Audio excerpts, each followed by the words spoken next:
Start. Well, It's 10:35. maybe we could wait just 2 or 3 minutes. Okay. I am Okay. sending some warnings. Sure. Yes.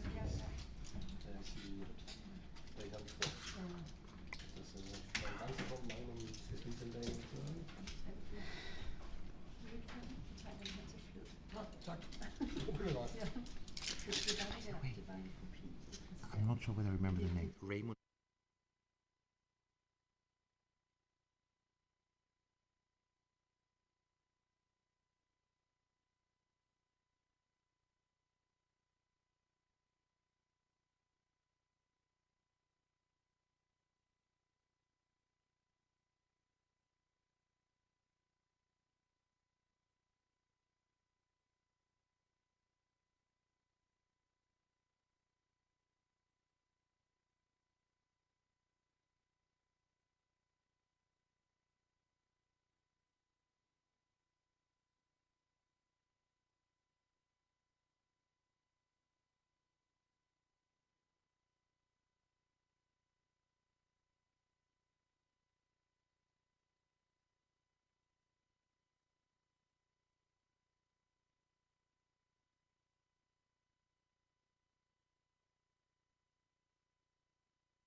I already gave a signal for the grabación.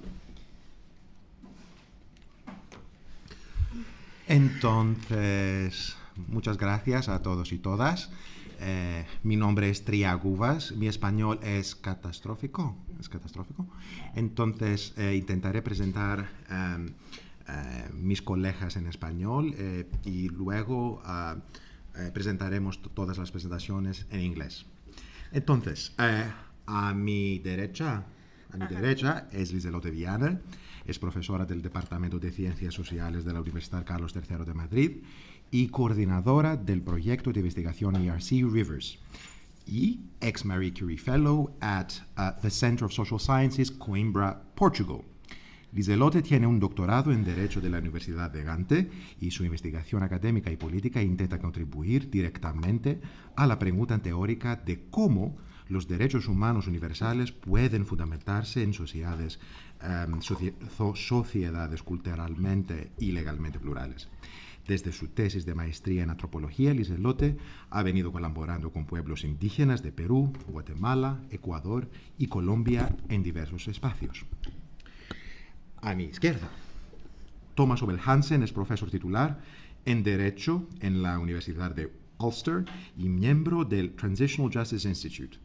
Antes de unirse al Transitional Justice Institute, trabajó con la Universidad Internacional de los Estados Unidos en Nairobi y como consultor en asignaciones relacionadas con el derecho internacional, los derechos humanos y la justicia transicional en el país y la región en general. La investigación de Thomas en el Instituto de Justicia Transicional se centra en la justicia transicional y internacional, incluidas las perspectivas doctrinales, sociojurídicas y de relaciones internacionales sobre los procesos de justicia. Su proyecto de investigación más reciente, financiado por la Academia Británica Leverhulme, examina los procesos de rendición de cuentas que cubren presuntos crímenes de guerra británicos en Irak. Thomas ha asesorado y consultado a organizaciones como el United Nations Development Programme, Open Society Justice Initiative, el Instituto Danés de Derechos Humanos y el Centro Internacional para Justicia Transicional. A mi más izquierda, Line Engbo-Kissel es profesora asociada en el Departamento de Ciencias Sociales y Empresariales Roskilde Universidad y investigadora principal del proyecto Standardization of Transitional Justice, Consolidation, Innovation and Politics. Su investigación se centra en la justicia transicional, la legalización y judicialización de la política y la política del derecho internacional. Su proyecto más reciente investiga la consolidación e innovación de un estándar de justicia transicional en 4 sitios: la sede de la ONU, Colombia, Siria y Uganda. Su último libro, en coautoría con Peter Brett, es Africa and the Backlash Against International Courts. And with that, we are going to switch to English. Lieselotte, you have the floor. Bueno, muchísimas gracias, Trias. Yo voy a dirigir algunas palabras en español y de ahí ya hago el switch al inglés. Bueno, primero quería agradecer a mis colegas del Departamento de Derecho Internacional por la invitación. Me alegra mucho que se están cerrando las brechas entre el Departamento de Ciencias Sociales y el otro lado, que es como un río que nos divide, pero creo que hay muchas interconexiones y me alegra mucho, y quería agradecer especialmente a mi colega Javier Dorado, que me ha invitado de participar en este seminario. Y es muy interesante que han puesto todos los extranjeros juntos en una sola mesa, pero bueno, ahí vamos. So now I will switch into English.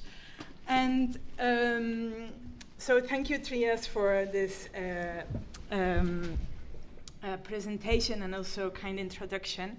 And I present myself always as an anthropologist, although my PhD is in law. And we as anthropologists, we always, for us, it's important to position ourselves when we start talking. And I think in this particular seminar, which is organized by the Department of International Law, I think it's even more important so that my colleagues, my law colleagues, can understand a bit from where I'm talking. So I'm originally from Belgium, and as Trias mentioned, I have a PhD in law from Ghent. That was about transitional justice and cultural context back then. But my master is in anthropology, and I started to work in Latin America in 2002. And my work is mainly cross-cutting the fields of legal anthropology, human rights, law, and indigenous peoples. And after my PhD, which was focused on Guatemala, as I will share with you, I moved to Ecuador for 3 years, where I worked with the High Commissioner of the United Nations of Human Rights, where I was responsible for the areas of indigenous peoples, Afro-descendants' rights, so collective rights, and also transitional justice. And I've been also doing some consultancy work for the German Development Corporation about the reparation program in Guatemala. So let's say that I'm trained academically here in the global north in Europe, though my main research and also practice experience has been in Latin America, which has influenced a lot in my thinking in my work, and also in the project that I'm leading here at the Department of Social Science.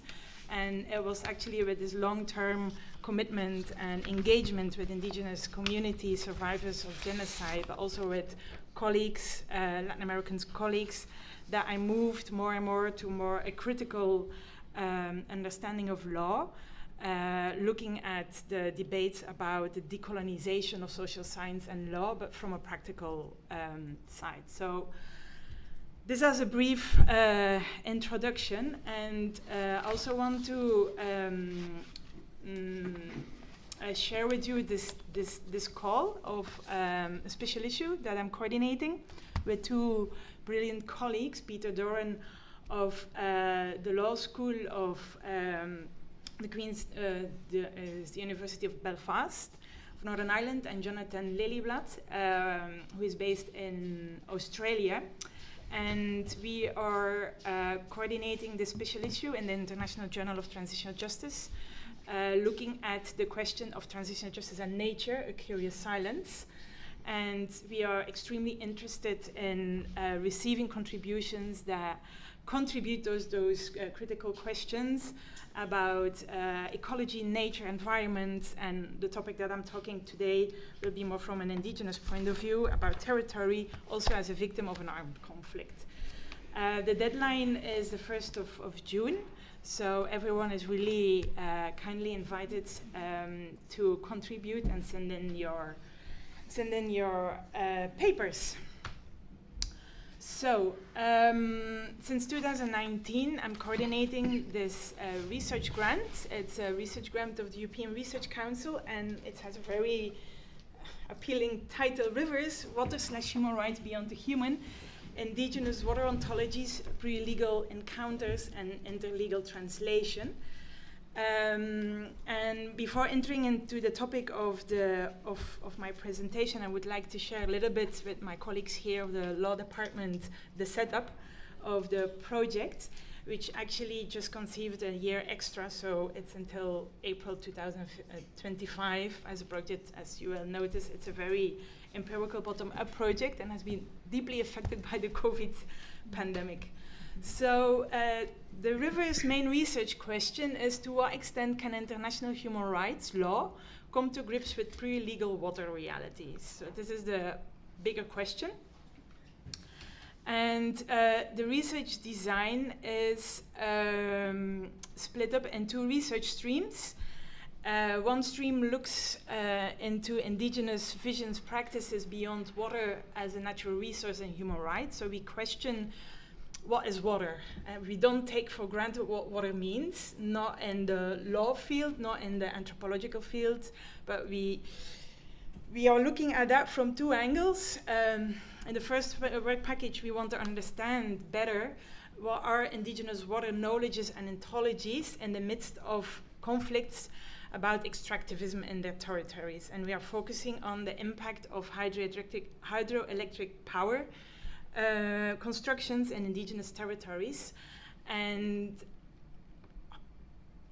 how indigenous peoples perceive, feel, practice, relate with water and the rivers that are affected by that kind of extractive industries. That is one.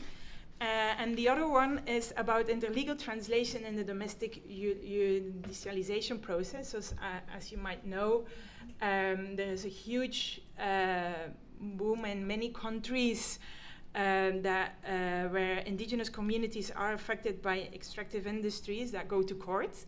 So we are looking at strategic litigation, but mainly at the translation and the challenges of how those indigenous knowledges and ontologies that actually question our Euro-Western thinking about law, about water, about land, about soil, reach or not reach courts, and to what extent can they be translated, and for example the role of anthropologists, because many courts in Latin America, judges ask anthropologists as witness expert to make that kind of translation, but there's not that much empirical research done about to what extent is it successful, what kind of challenges are those anthropologists and other legal experts facing in those processes of litigation.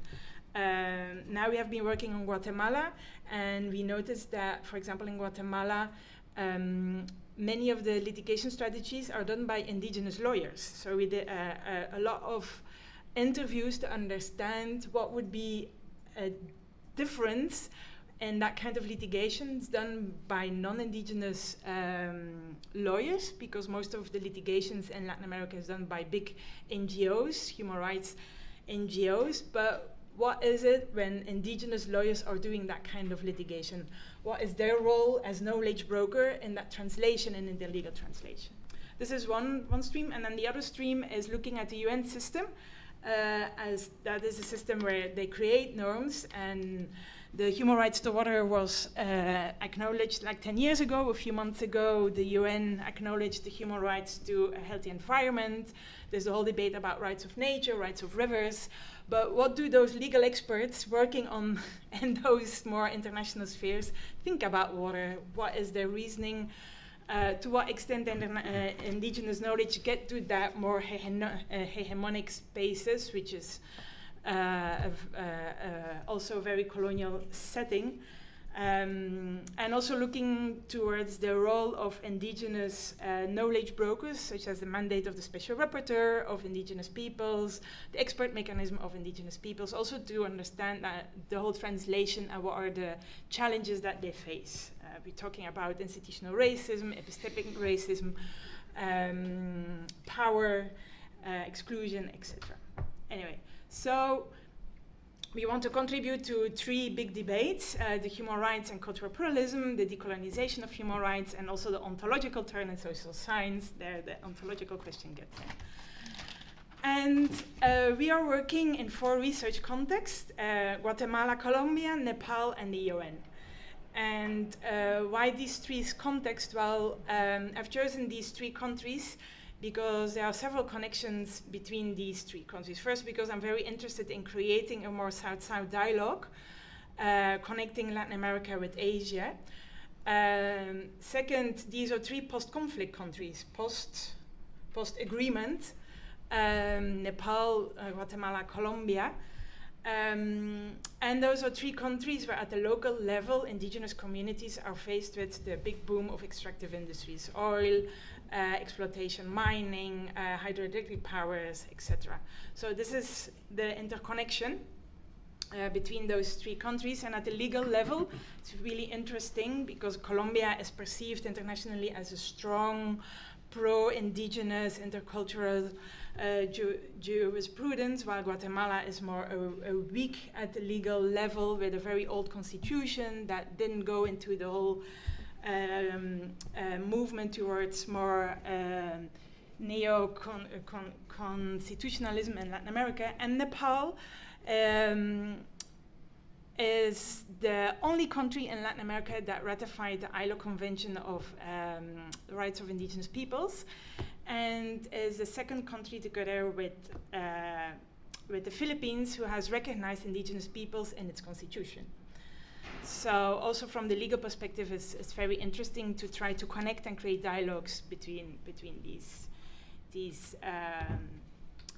countries. And the main goal of the project is to contribute to a reconceptualization of human rights from below, moving beyond the anthropocentric human rights dogma. So I don't know what the time is because you have I like 18 minutes. 18 minutes left. 18. Okay, still 18. Okay, so what I wanted to share a little bit today is a bit the journey, which also brought me to this call of transitional justice and nature, a curious silence, because my PhD was focused more than 10 years ago on understanding from an indigenous perspective in Guatemala, how do they think and perceive and practice justice, reparation, reconciliation, memory, etc., as survivors of a genocide of the 70s, 80s in Guatemala, and as being the main population in Guatemala and being the main victim of that genocide, which was a state-led armed conflict. And back then, through my long-term anthropological research, I learned that the impact of what we call from a legal perspective human rights, the violations, move beyond the human. For them, what I learned from the elders, from the survivors, is that indeed during the war, they as humans and as individuals were victims, but not only the individual and the human, but also at the collective level of the communities, and also the sacred mountains, the sacred rivers. For example, among Mayan communities, corn, maize, is sacred. It's alive. So the burning down of all the cornfields as a strategy to cut out the access to food from a human rights perspective, it would be conceptualized as a violation of the right to food. However, from an indigenous perspective, it is much more. The corn was weeping, was crying, because it was burned down without any reason. Also, the many bodies that were dumped by the army in the river perceiving the river as a mother, as a living being, also the mother was violated from their perspective. I did some ethno-linguistic research because most of the indigenous Quechua don't speak Spanish, so all the interviews were in Quechua. And it was very appealing for me learning that the word that we would use from a legal perspective as a violation in their language is mushuk, and mushuk they indeed use it for transgressing, for dishonoring not only the humans but also the non-humans, what we now call non-humans. However, back then, when I was presenting all my research to the human rights community, transitional justice community, and all the big events, conferences, because at that moment in the early 2000s, there was a huge debate in Africa about the mobilization of traditional justice mechanisms.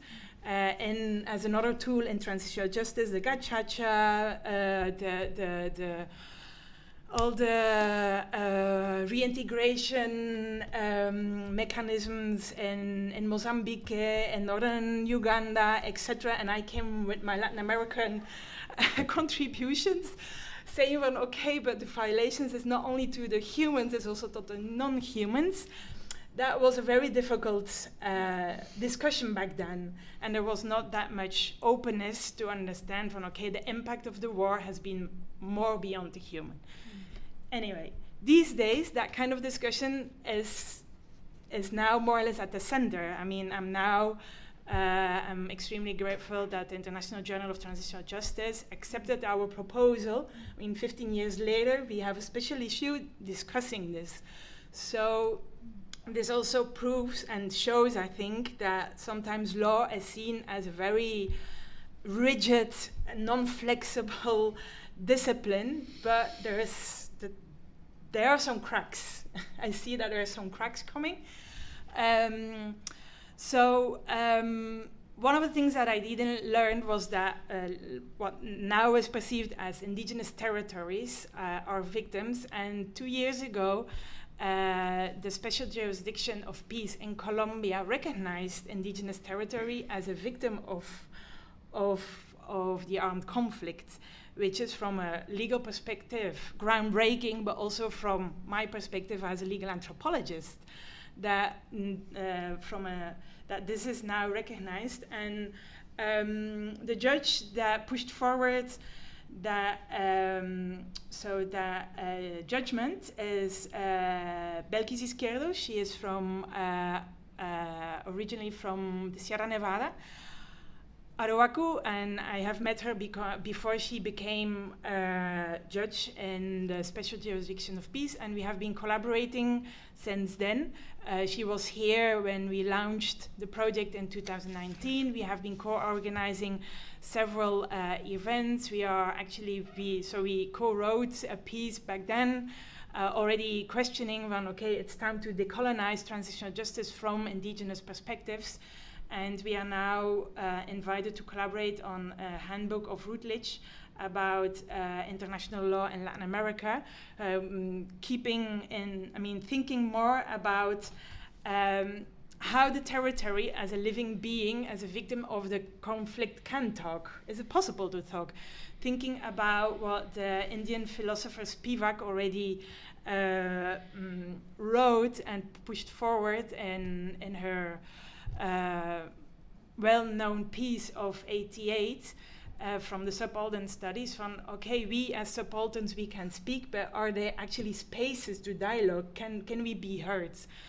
So the many questions that we have been discussing internally, but also with the team and also with other people, is what is the knowledge, the legal knowledge that is the basic of recognizing territory as a living being? Because the legal knowledge from indigenous peoples is not written down is in a codex, but can come from dreams, can come from a shaman that reads a fire ceremony, that birds that give signals that are interpreted by spiritual guides. If this kind of knowledge comes to the courts, we already know what will be I already see your reaction from, dear God, is this knowledge?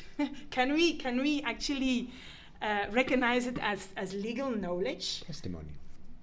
As a testimony, but is it just a testimony? Anyway, so those are the things that we are discussing, and because now it comes to the practice. I mean, it's not just theory, it's not just, it's now that the whole legal system in Colombia needs to think who's going to speak for the territory in the next stages. And the knowledge that comes from indigenous communities, elders, about the impact of the war on their territories kind of comes. And there is the ontological question that I asked you yesterday for. And I recently published a paper that brings a bit together all my work of the last 15 years. And where I call for a critical engagement with this kind of pre-legal water realities, and I invite legal scholars not to be afraid of those ontological questions.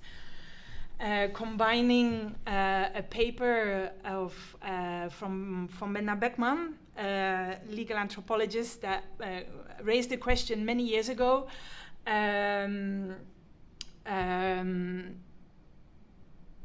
don't be afraid of legal pluralism towards legal scholars. And another paper of an anthropologist, De Vevers Castros, who talks about, are we afraid of the ontological woof? And combining that in the legal sphere is to what extent can or should legal scholars be afraid of this kind of more deeper questions about knowledge, about what are the fundamentals of law. Anyway, if you're interested, it's on the paper. And as I already mentioned, through my legal anthropological work, I learned that not only the conflict, but also one of the biggest hydroelectric dams that the previous government wanted to build in the region where I've been working was also perceived by those Kikchi survivors of the genocide as another Nimla Rahilal, as another deep suffering and pain, just as during the war. It would be a continuation of the violence, which I would call a colonial and racial violence. Because as they said, just as during the 80s, this dam will destroy and hurt the sacred mountains and valleys and Mother Earth. And they will suffer a lot, not only us as humans, but also what we call these days non-human beings. So we talk more about violations of multiple life systems, because from their perspective, everything is alive, everything is kyo, everything has also sentiments, it's suffering, it's feeling. And this brings a question when we talk about a violation of the human rights to life, which is a basic, deep, political, civil human rights. Is it the life of humans? Or can we use this also to protect the life of non-humans? So there is the ontological differences between indigenous and Euro-Western legal conceptualization of what is life and what is a human being. Anyway, I talked a bit already that. And I don't know what the time is, but... The time is 11:03, and okay. you have 7 minutes. Okay, so maybe just to interconnect, also connecting with also the special issue. As you might know, there is now what I would call a whole legal hype about rights of nature. And in a recent publication, I'm calling it that it's seen in the legal sphere and mainly among environmentalists as a nirvana concept that is snowballing around the world. I think in the latest report of the UN Harmony for Nature program, they mentioned that already 40 countries have some kind of legal decisions of legal policy regarding protecting rivers and mountains and whatever natural element recognizing as a legal personhood, which also questions the boundaries of that anthropocentric dogma, no? So this is a paper that will be published soon. I don't have the time to get into it, but it's interesting that many of those legal experts in that field that are the proponents refer to indigenous philosophies as one of the bases of this new emerging transnational legal framework. though from my own perspective and from my own work, I'm a bit more skeptical on how they're presenting it, as it raises quite a lot of questions about rights of nature versus indigenous people rights. To what extent are they essentializing, romanticizing indigenous nature ontologies, which are very, very complex? Because what I learned is that if the river is hurt, for example, by the pollution, it can withdraw. It gets angry and it withdraws. So if we recognize agency of those non-human beings in law, it's not only positive agency but also negative agency. How do those legal scholars promoting rights of nature deal with that? I never heard an answer on that, but hopefully it will get discussed soon. And then maybe to end, I would like to share a recent publication with two colleagues, PhD researchers within the Rivers Project, where we have been looking towards the patterns and the limitations of the mining legal regime and how difficult it is to transform it, despite all the legal processes in Colombia, Guatemala, also in the Inter-American Court.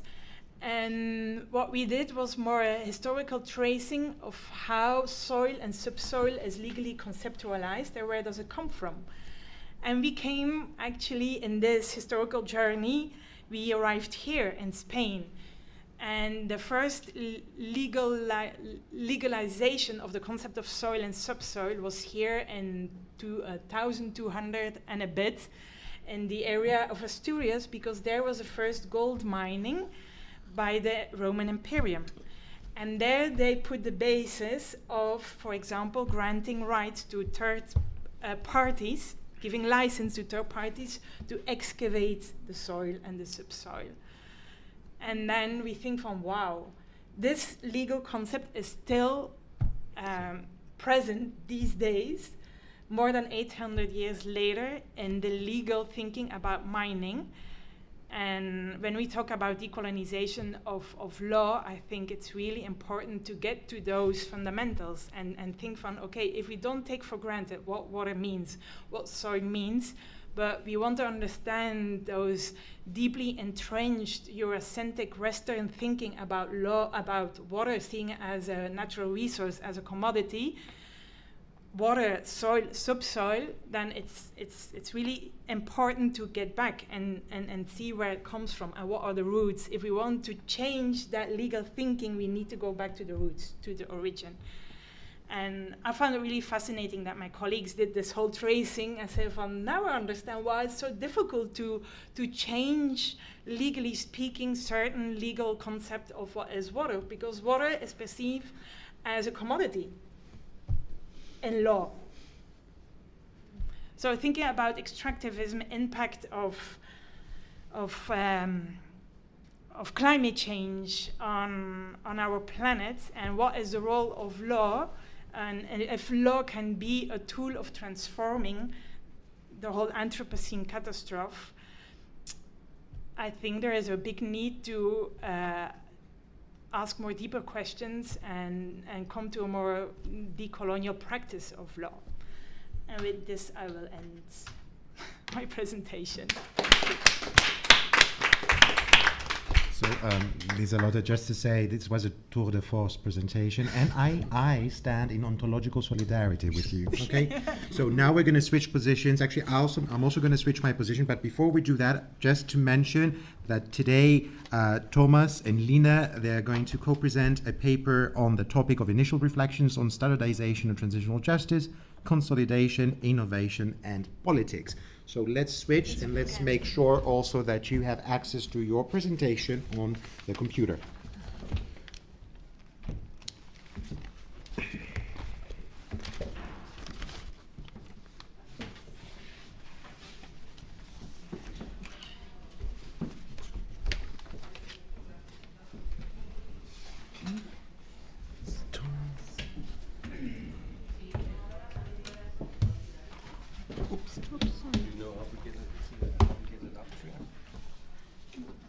Who's you? Presentaciones. Lina, did I miss your... Wait, I missed your badge. Should I look for it over there? I was...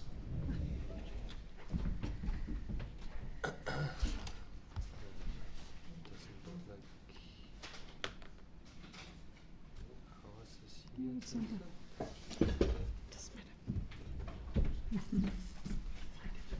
Okay, do you have access? Do you need the help from the person in the booth? Perhaps it doesn't really look like it's So, here. just 1 second. So yeah, this is our presenter. So this is this your, yeah. Maybe, I think we should go back to here. Because you had sent it to Javier. Yes, yes, Yes. And I know I saw it, they had it out, Yeah. I mean, I And- saw they had... So, yeah, No, but if compartir archivos, ¿no? that's what I compartir Vale. aplicación pantalla. No, because if he Es sent- archivos, sí, cancelar, if he compartir sent it to archivos, Javier, sí, it sí, should sí, be sí. here. Toma, Yes, sí, yes, sí, yes, perfecto. perfect. Compartir ahora. Entonces, so how we're going to do now? Cargando archivo. So, as far as I understand, you can just move forward by clicking Yes, here. that's perfect. Okay, so we can move. Do you want to have a big screen? Is it here? Looks like that. No? I guess it's okay like this. Yeah. That's the- yeah. Okay, well, good morning everyone. Thanks for joining in for our presentation, and thanks to Javier for putting together the seminar we are having these days, and thanks to Tria for chairing our panel.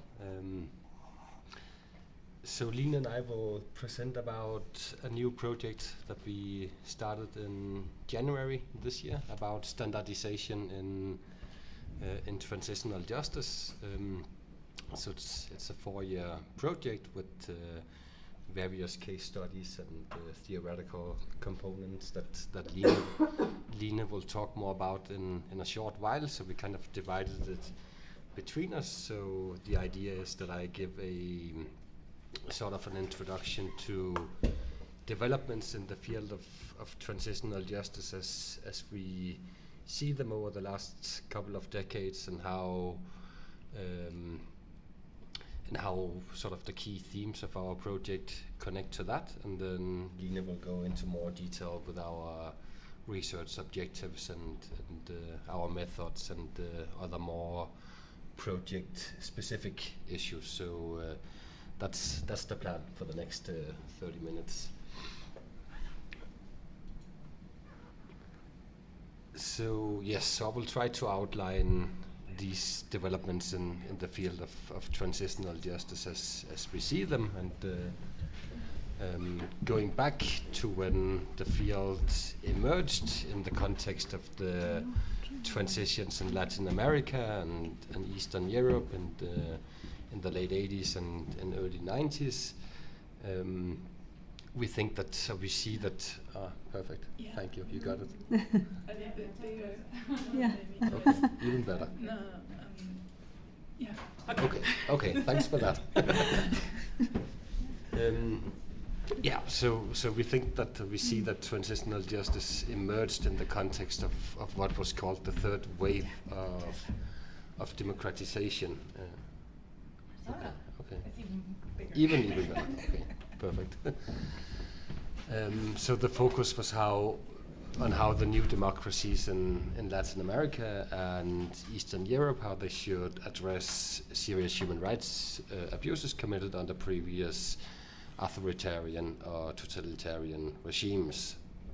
And in that context, transitional justice was defined as the conception of justice associated with periods of political change, characterized by legal responses to confront the wrongdoings of repressive predecessor regimes. Or at least that was one sort of key definition by Ruchi Taitel, that defined how many observers and practitioners they looked at transitional justice in that period. So basically the main goal of transitional justice was seen as promoting liberalizing political change, democratic consolidation, and at the same time to provide victim redress. So a lot of many thought that a main rationale of transitional justice was from this societal perspective, that it could help these new democracies to actually consolidate democratic and liberal rule. And in that context, the transition was seen as a unique moment in time which presented both opportunities but also limitations and challenges to the kind of justice that could be rendered. So transitional justice was seen as something extraordinary that happened in this very short and confined period of time, namely that political transition from something non-liberal and bad from a rule of law and human rights perspective towards a liberal democratic order and something good inherently from a human rights and rule of law perspective, and at the same time as an opportunity to give victims some kind of redress for the abuses that they had experienced. Also importantly, the state was sort of seen as the main actor in transitional justice, so comparative perspectives of course were thought about, and international actors could maybe input on processes in these specific countries, but at the end of the day, observers and practitioners saw the state as being sort of the main decision maker and also the main implementing actor in terms of putting these transitional justice processes in place. So we try to summarize in sort of three key assumptions that defined the early days of the transitional justice field, namely, one, that transitional justice takes place during this confined window of opportunity, so a relatively short period of time where transitional justice could be decided and implemented, namely in that unique moment of that profound political transition. Secondly, that transitional justice is fundamentally correlated to liberalizing political transition and not some other kind of political transition or other types of transitions that are not necessarily political. And thirdly, that transitional justice occurs at the state level to address abuses mainly by the previous regime, so abuses by the state, essentially.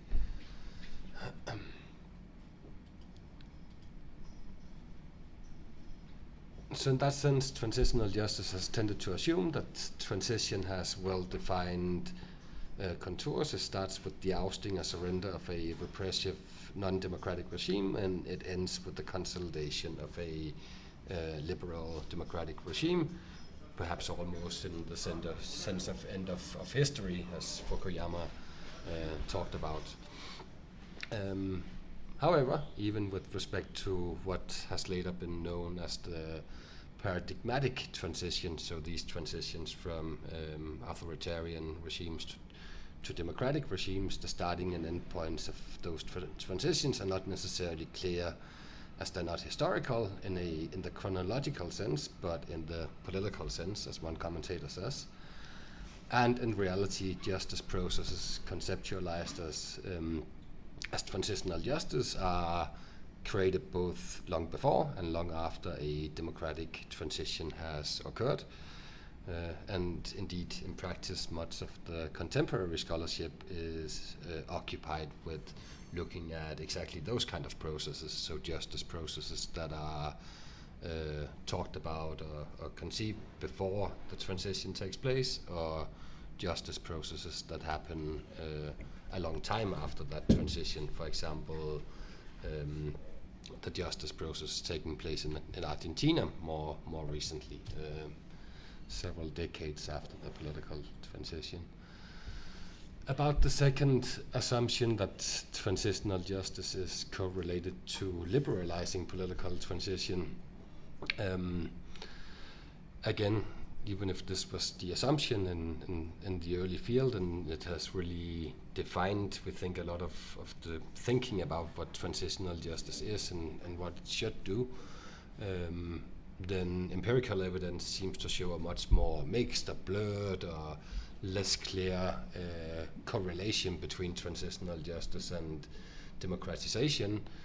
And at the same time, contemporary studies of transitional justice, they look at a whole range of other situations that are not best characterized, we think, as liberalizing political transitions. So that concerns, for example, transitions from war to peace, or at least transitions from some kind of armed conflict to less conflict, perhaps that's a better way of putting it.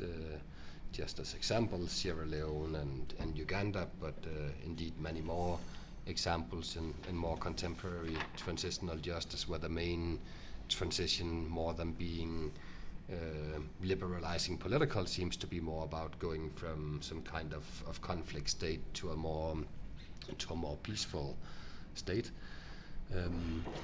But transitional justice discourse has also come into play in situations where sort of one repressive regime is replaced by another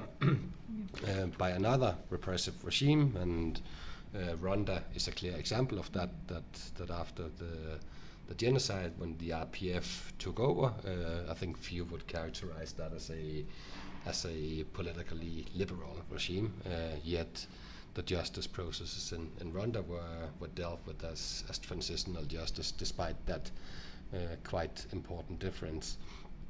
And also more recently, transitional justice discourse has been applied to what some commentators call consolidated democracies. I put it in marks like this because I think, it might be a bit misleading to speak about any democracy as necessarily being really consolidated. If you look back at Trump's America, how consolidated was that democracy, for example? Anyhow. Point being here that transitional justice discourse and different practices that seem to resemble some of those that we have seen in paradigmatic transitions have now been applied also in countries like Canada and Australia and New Zealand to deal with abuses typically against the indigenous population, and typically abuses that took place sort of quite a long time ago compared to the other types of transitions that we're talking about, and typically also in a sense that has not involved criminal responsibility, as has been the case in many other transitional contexts. How much time do we have left? So you have almost 20 minutes left, actually. Right. You're good. Okay, Good. I can keep rambling a bit then. That's good. So the third and last assumption that we touch on in this presentation is that early transitional justice theory tended to view the state as the key actor responsible for devising and implementing transitional justice. Yet again, contemporary transitional justice has moved away from that, in the sense that transitional justice practice and design increasingly occurs at the international level. So of course we have the international tribunals. Some will consider that somehow part of transitional justice. Others would say it's not really transitional justice. It's a separate sphere of international criminal law. Anyhow, of course, the ICC and the ad hoc tribunals, the ICTY and the ICTR, and sort of the mixed international tribunals that we have seen in Sierra Leone and Kosovo and many other places are important, obviously, from the perspective of accountability and other transitional justice goals, and of course they also interact in multiple ways with transitional justice processes taking place domestically. Another important point is the influence of donor organizations and international partners, so ranging from UN agencies to the European Union to the African Union, that also has its own transitional justice policy now, and national donor agencies and several other international actors, and Indeed, that's one of the key issues we look at in our project, how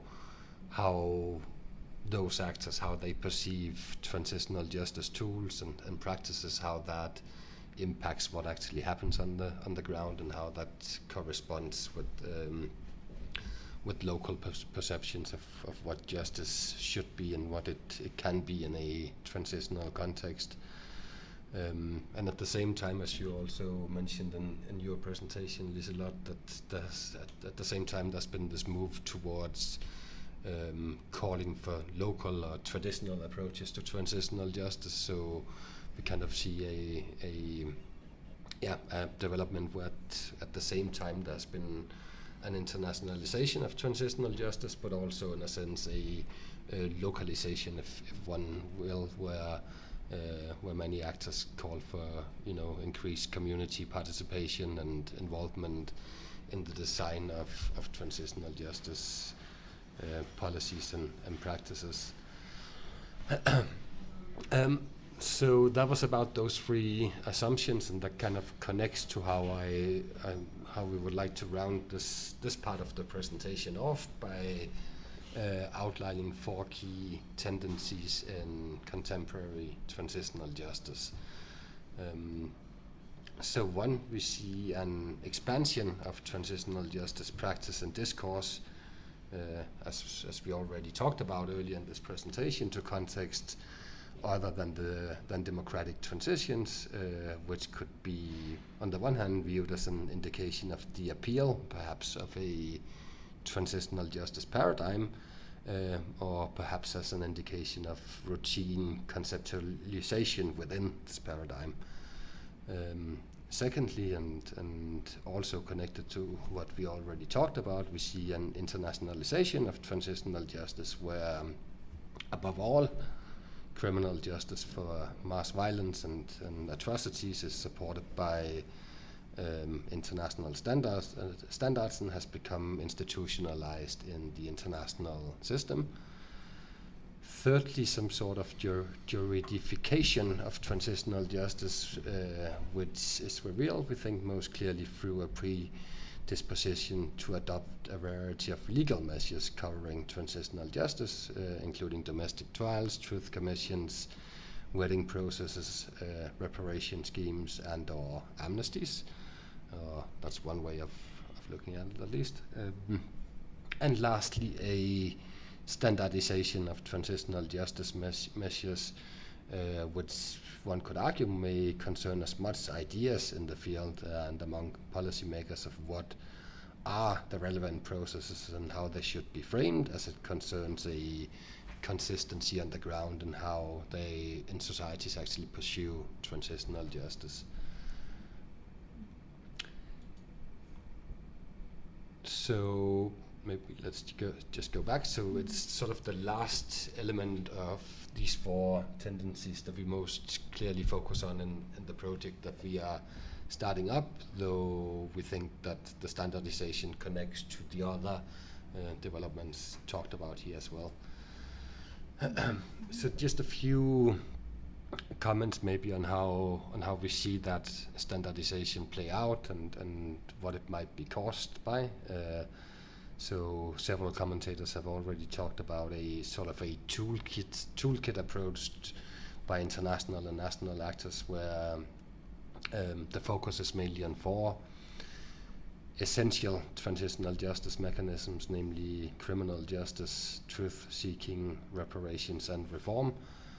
And how these processes should operate has also in important ways been standardized through international law, guidelines by regional and international organizations and donors, and the policy and practices of international NGOs, such as the International Center for Transitional Justice and several others.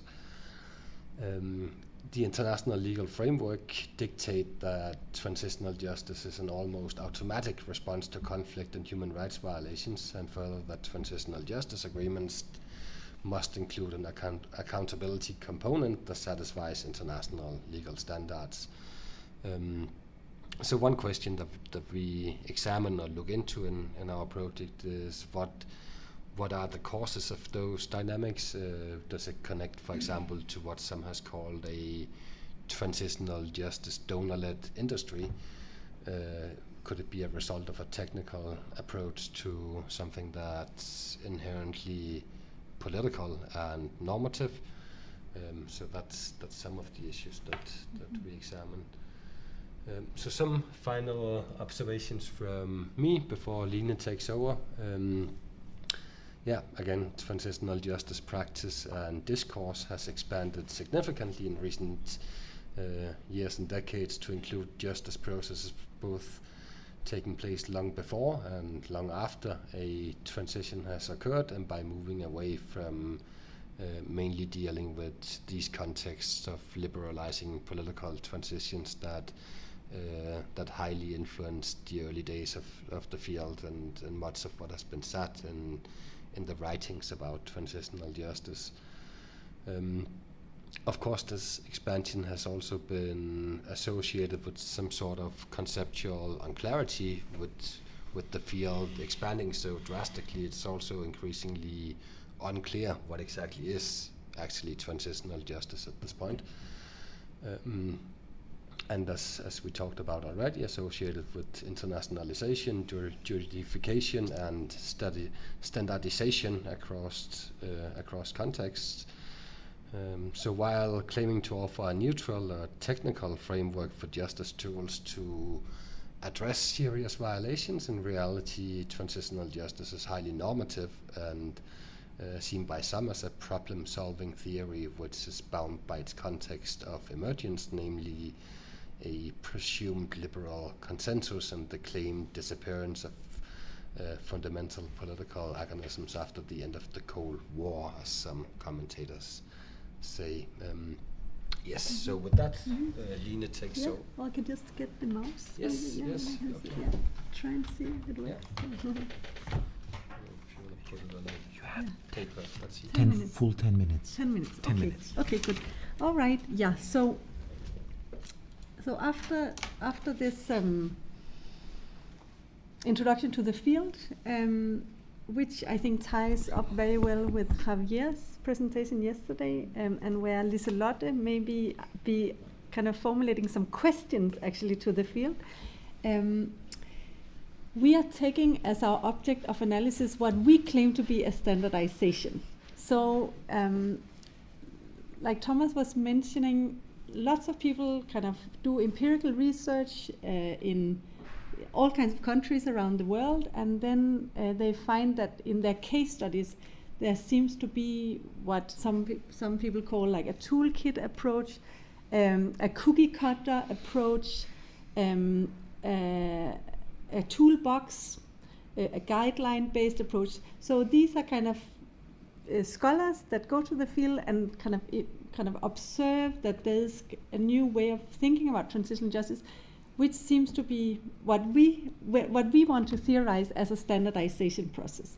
So nobody has said we're going to standardize transitional justice, but we are looking at the developments in the field from the perspective of, is it standardizing? And we seem to think that there's a lot of indications that there is a standardization process happening, or that has happened the past 15 years. So we are borrowing research on other types of standardization processes from the fields of sociology and political science that have studied standardization processes for many, many years, to try and say, okay, what are insights about standardization from these fields and also from other processes of standardization in global governance. So that's basically what the project is trying to do, and it's very simple. We want to study the standardization of transitional justice, but of course we first need to see to what extent is there a standardization process. But we feel very certain that there is one, even though we can't cite a lot of scholars who have said that there is a standardization. But we do that through in-depth case studies and comparative analysis, also in 4 cases. So also the UN, and also Colombia, and then Syria and Uganda. And the reason why we picked those is because they seem to be at very, from the outset, they seem to be at varied levels of engaging with the standard. So Uganda has been a country that has very much kind of done what international advisors wanted it to do. Of course, they have instrumentalized the process for political reasons, but Syria is the opposite, which is totally fighting back against like any sort of justice claims, at least the government is, and there we see a lot of civil society advocacy and international advocacy for justice in Syria, but where the government is totally against it. And then Colombia seems to be kind of a middle approach, maybe, where there is engagement with transitional justice framework, but in a very kind of maybe innovative way, or in a way that maybe kind of innovates the field quite a lot, and they get away with it, whereas a lot of African countries have also tried to innovate the field but have been told, no, you can't. You have to do what the UN says you want to do. At least there was, my earlier studies in Uganda found that, you know, there was a lot of disciplining by human rights organizations and the UN to get them to do the right thing. So we are trying to kind of understand standardization like at the overall level of the field, but through these case studies. And at the UN, we want to kind of see who are behind standardization, who are behind the development of standards and guidelines. And they have been pushed particularly by the human rights organizations, UN Human Rights, the High Commissioner for Human Rights, and her office, but also by ECOSOC, it seems, and at the level of even the Security Council and General Assembly. So kind of try to kind of get closer to also seeing who has been pushing the development of standards. So our research question is maybe not so interesting, but basically is how has standardization happened? Why is it a good idea to standardize justice? I mean, is there anything more particular and context dependent than justice, you could ask? So why is it a good idea to standardize justice? Why is it a good idea to come up with like a framework for this is what justice should be in your country if you're coming out of conflict or coming out of authoritarianism? And also by whom? At the local level, by whom, but also at the international level, by whom? So kind of it's a fairly simple setup, but it seems like so far it's not really been studied. So the field develops, but there's a lot of studies of transitional justice in lots of different cases, but not so much study of the field itself and where does it move. At least that was kind of our starting point, yeah? So it's Thomas and myself, and then we have another Line, who is a postdoc at the Roskilde University, where I'm from. And she's a Colombian specialist. Luckily, she speaks Spanish, and she was first trying to come here today, actually, as well. But then she had some family engagements. But hopefully, kind of, we can collaborate, and yeah, she can come, because she will be studying the Colombian transitional justice process. And then we are currently recruiting a PhD student to look at Syria. And we've just had the call closing, or the application deadline earlier this week. But anyway, so what is a standard? And that's where we've taken point of departure in social science research on standards and standardization, which have nothing to do with justice, but where they have studied so many different processes of standardization. And of course, a standard, when we think of a standard, we think of maybe like kind of a railway gauge, or like Ruler. a ruler, yes, the metric system.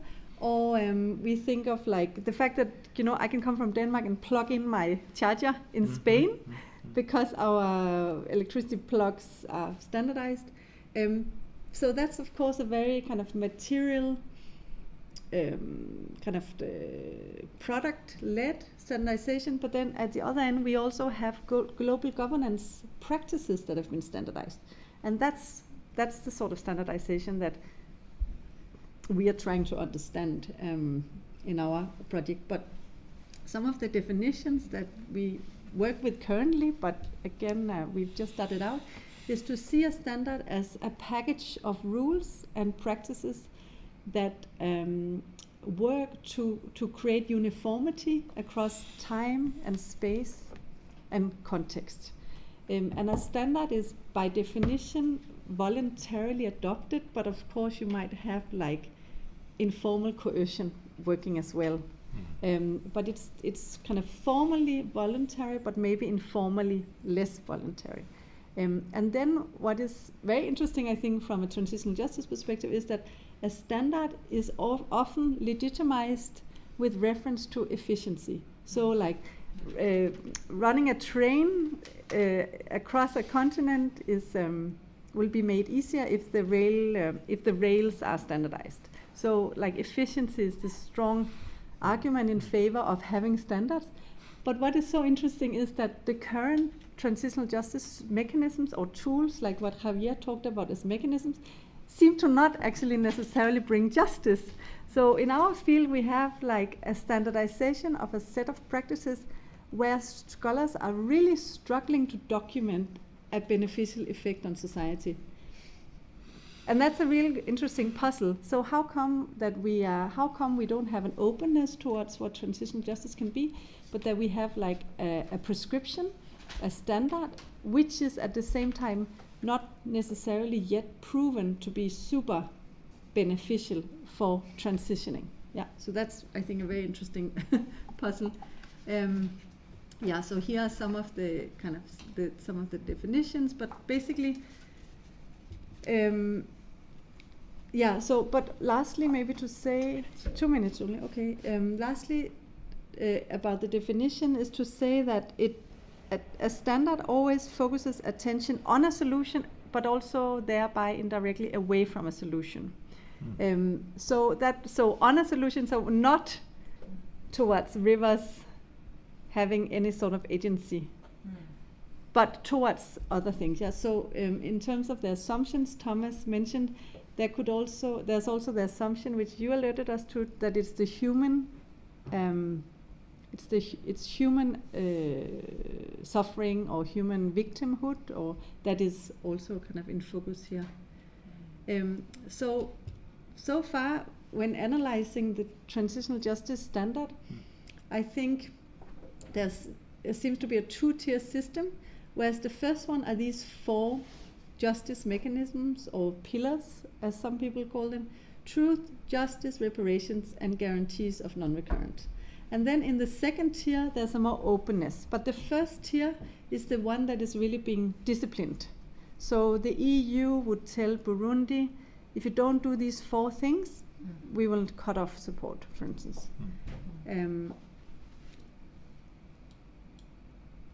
And here are some of the documents, which I'm sure the lawyers among you are very familiar with, just like lots of documents that try and say that we need truth, justice, reparations, and guarantees of non-recurrence. Yeah, and at kind of the standardization process, at least so far, we are kind of borrowing some literature that talks about this two-way process. First, we need to create a generic tool or a generic concept. And then once we have a generic concept, this is what a trial is, this is what a truth commission is, then it needs to be localized. It needs to be adopted at the local level. So it's like a kind of a circular process of creating a generic blueprint and applying it locally. So this guy, Desmontaigne, he has kind of come up with these two processes. But part of these processes are the internationalization, legalization, professionalization of the field, and also an indication, I think, of generification, and is basically the expansion that Thomas mentioned. So it's easy to expand if you have a generic model. Yeah. So expansion, I think, but yeah, Thomas might disagree, or you might disagree, but expansion seems to be like an indication of a standardization. Yeah, just again some, yeah, sorry, I had a last slide, maybe okay, yeah, sorry. No, so this table here is just some examples of where we find the standard. We find it in a lot of UN documents. We find it in some NGO documents, and we find it at even at the European level, the AU, the African Union, has also done a transitional justice framework. NGOs like International Center for Transitional Justice, Swiss Peace, organizations like that. Like if we analyze all those documents, we seem to get this two-tier system where the first tier is always the same. It's always those 4 pillars or 4 elements. And then in the second tier, it might be curriculum development in some context, or it might be art in Colombia or whatever. But there's a more kind of, the second tier is more open, but the first tier is very set. So we would love to hear, do you agree that there is a standardization? Because it's like a claim, but it's only now that we are beginning to kind of see or try and get this claim peer reviewed, basically. So we would love to hear what you think from your studies. Do you think that there is a standard, how do you see it? Thanks a lot. Thank you very much. Mm-hmm. Thank you very much, everyone. So we switch again because I think I should have access there just in case there will be people participating also remotely. Of course. So let's make it one last move. So I'll move to the edge. Yes. Over there this time. Okay, I'll just stay then. So that we can keep off the conversation.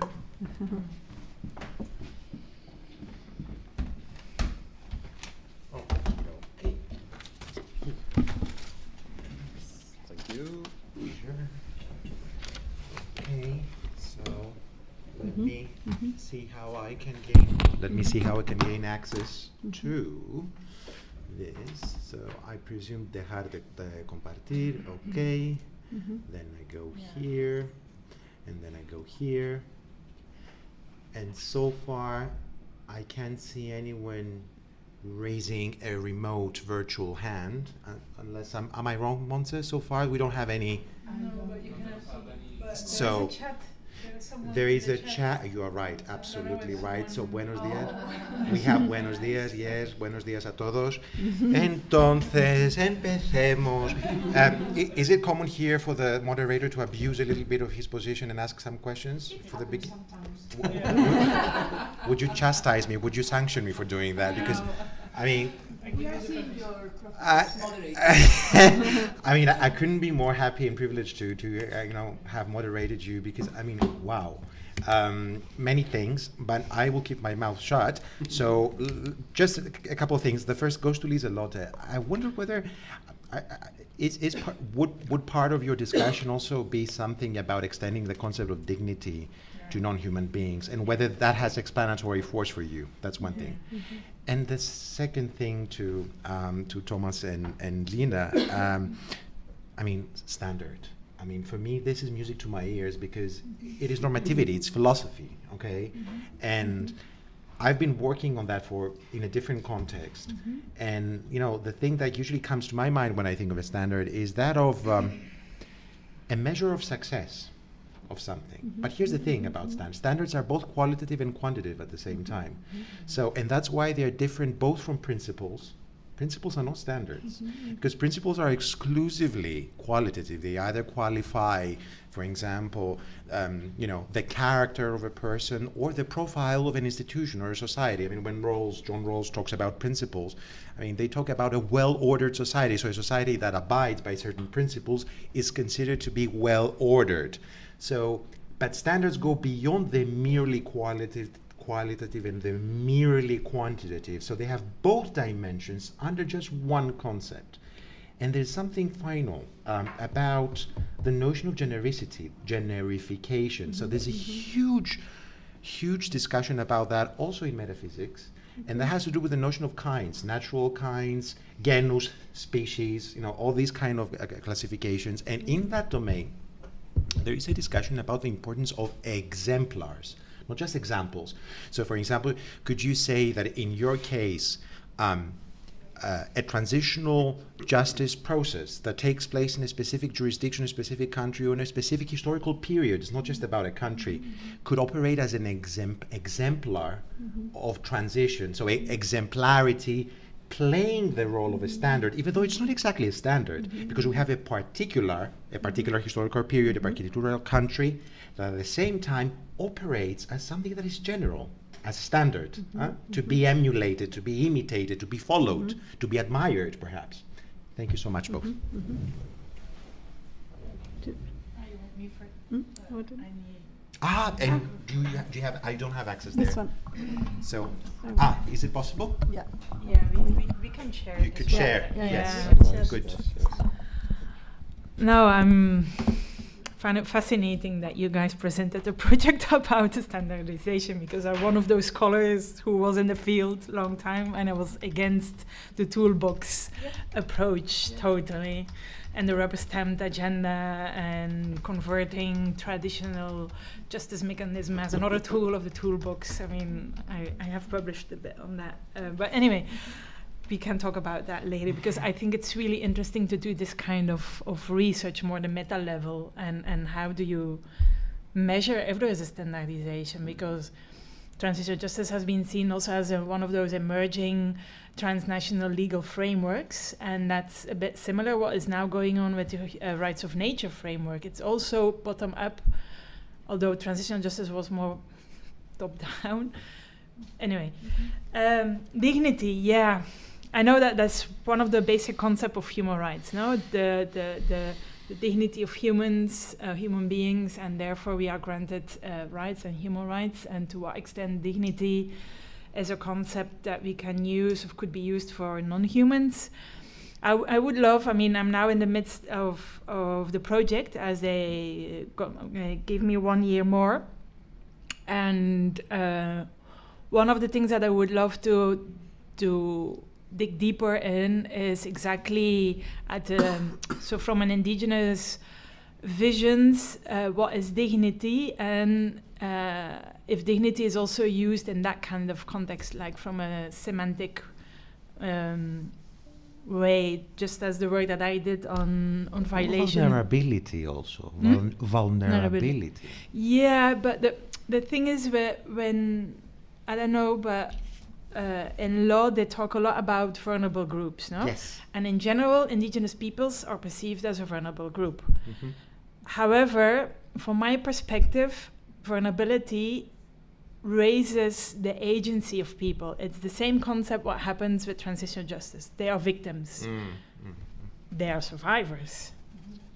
I argue, based on my research, they are not victims in the passive way. They are survivors. They don't wait until the state comes or an NGO or whatever to rebuild what is going on. Is on the local level. So I'm not so in favor of using that framework of vulnerability, because it feels for me that it excludes the agency. Of, for example, indigenous peoples, because they are vulnerable. Anyway. Thank you. Thank you. Should I try? Yeah. So. The mic. Sorry. Yes. Yeah. So you were asking about exemplars, and I think that's really something we've seen.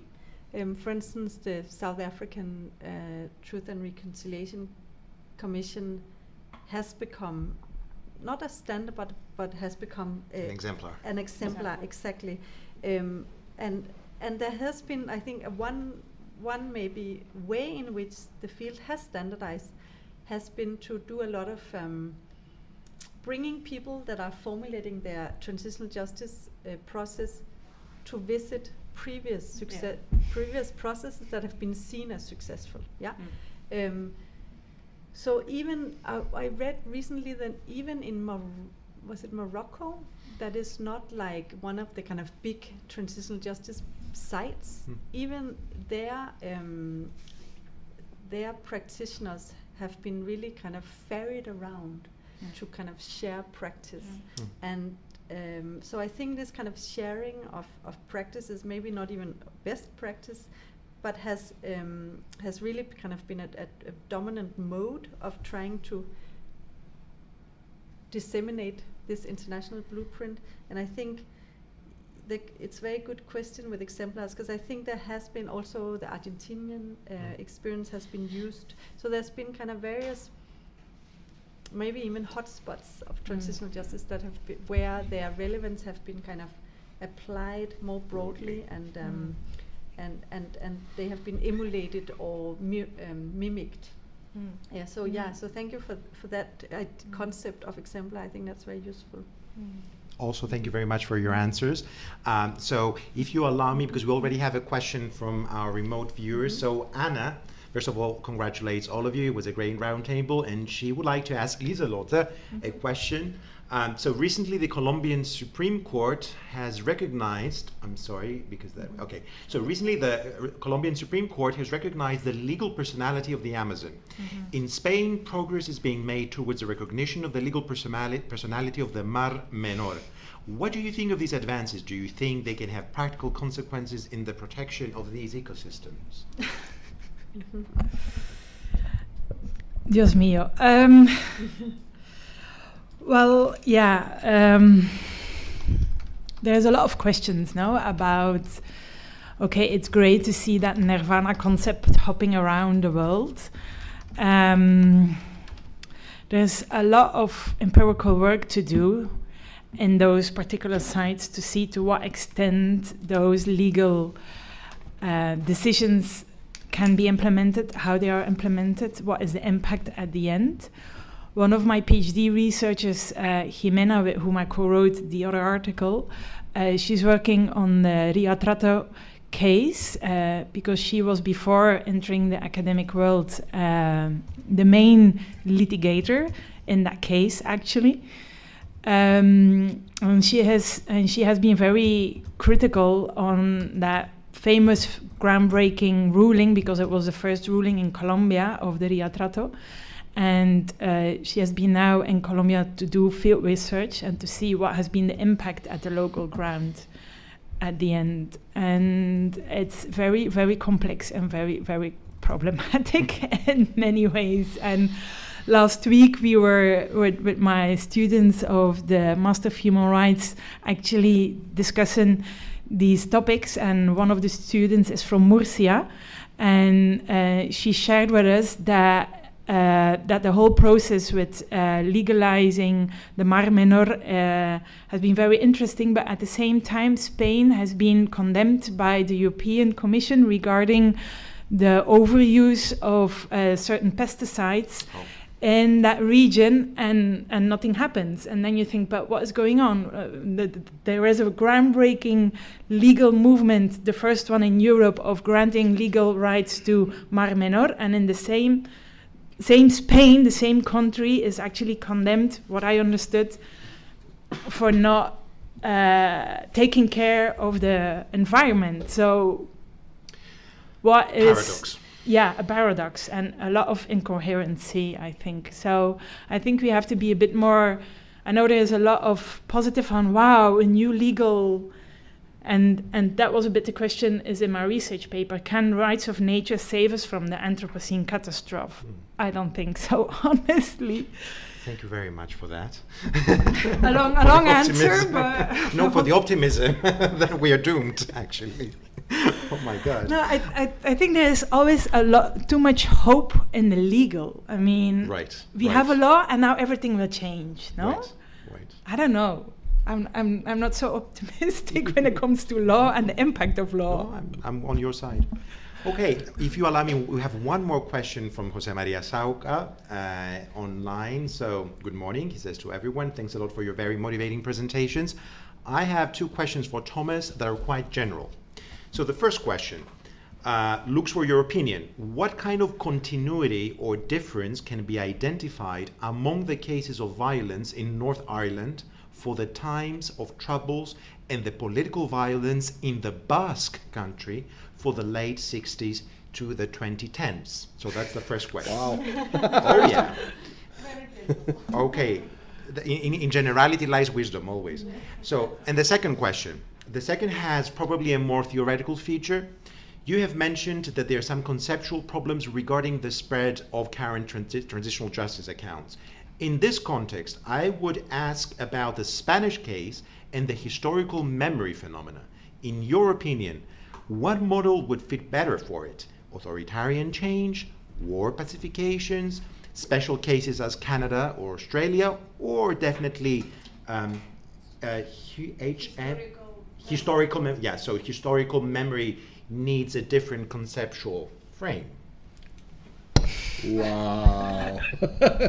Okay, thanks for the questions, Jose. I mean, you're really putting me on the spot here. Like, You will not. You ain't escaping this panel. You answer all these no, questions, and I then we're will. gonna. I will stay here. I promise.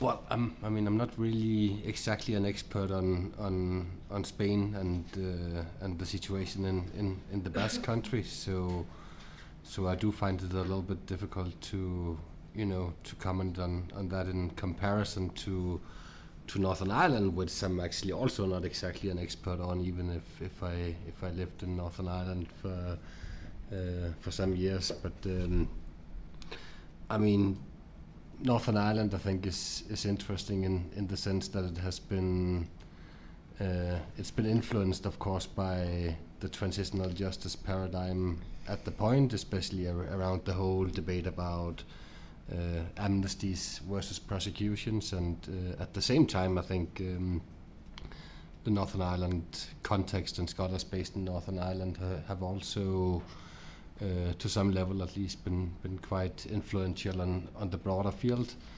I'm not sure how much has been written specifically about transitional justice in connection to the Basque context. I actually don't know, but at least in the Anglophone literature, I see much less about that particular context. So I wouldn't be able to, from the very little I can recall, I wouldn't be able to see that there's been that sort of mutual engagement between a specific context and what happened there, and sort of broader developments in the field. But that conclusion might partly be based on that I might not be familiar with everything that has been said about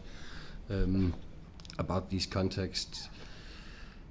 About the situation in Spain, again, so the second question. Historical memory. Yes. I mean, I'm not an expert on the Spanish situation, and of course the transition now, or what commentators would refer to as the point where democracy got consolidated in Spain. Of course, it's quite some time ago now, and sort of what I understand when I talk with the people here, including colleagues at UC3M about the Spanish processes, it's that it seems really the calls for some kind of justice or some way of dealing with what happened during the Franco years and during the Civil War at this point are perhaps a bit different from the calls for justice that we see sort of in context where the transition was closer in time. That if I understand it correctly here, then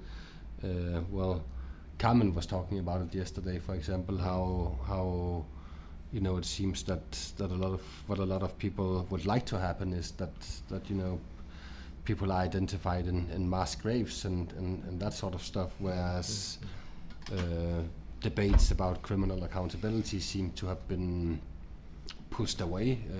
I would assume partly because of the time that has elapsed since the transition, and perhaps also, and again this is with reference to what colleagues in Spain are saying, that there seems to perhaps be some kind of acceptance that there was a political consensus to some level, if I understand it correctly, in the context of the transition, that prosecutions wouldn't take place in Spain. So it seems, again, from what I hear, that quite few people would be calling for those kind of approaches to dealing with serious violations at this point. But again, I'm kind of really talking as a non-expert on these questions, so that's a lot of what I'm saying is very sort of illuminating, speculation. actually. But Thank you so much, Thomas. Thank you. So I would be very happy to invite questions from our dear audience, Montse for sure. Brief if possible, because we don't have much time. Anyone else would like to be on the row? Okay, so Montse. Thank you. Well, I would like to congratulate the 4 speakers for your brilliant insights and your inspirational ideas. And I would like to ask the Lieselot. Also, I have questions for Linen and Thomas. First, to Lieselot, continuing with the previous idea about if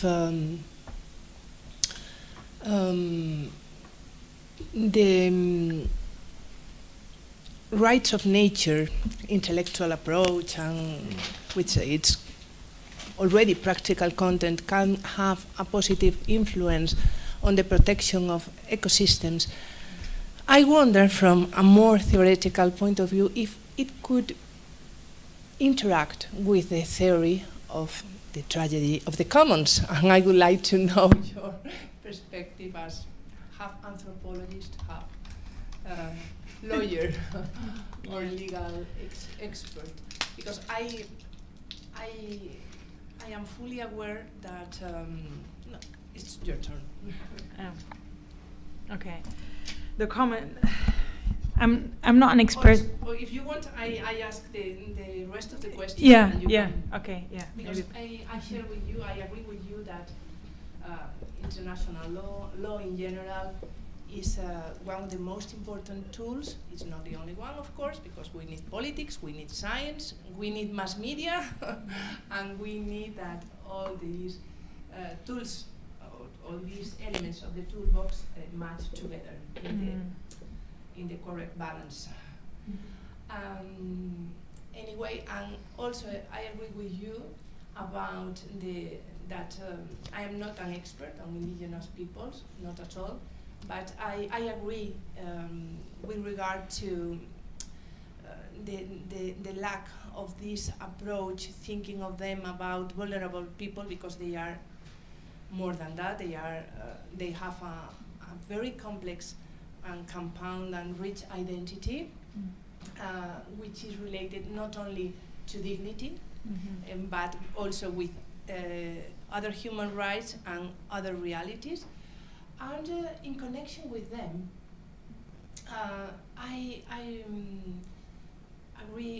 also agree with the negative perceptions from indigenous peoples about the hydro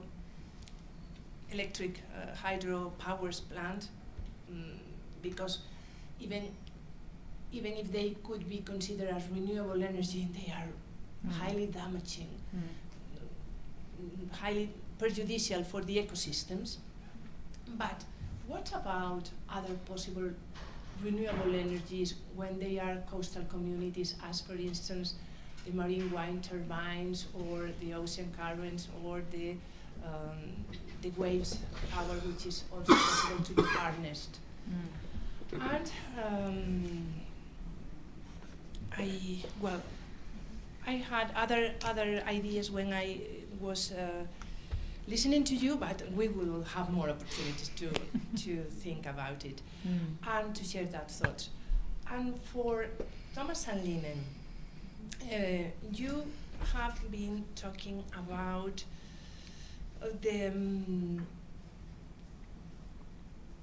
who is behind this process of standardization, and you mentioned explicitly the High Commissioner of Human Rights, the ECOSOC, and what about the huge NGOs, mammoth NGOs? What role can they play in this regard? And also, if you see any relevant room for nature in this process, and you can contribute to Lieselot work much in this regard as well. Thank you very much.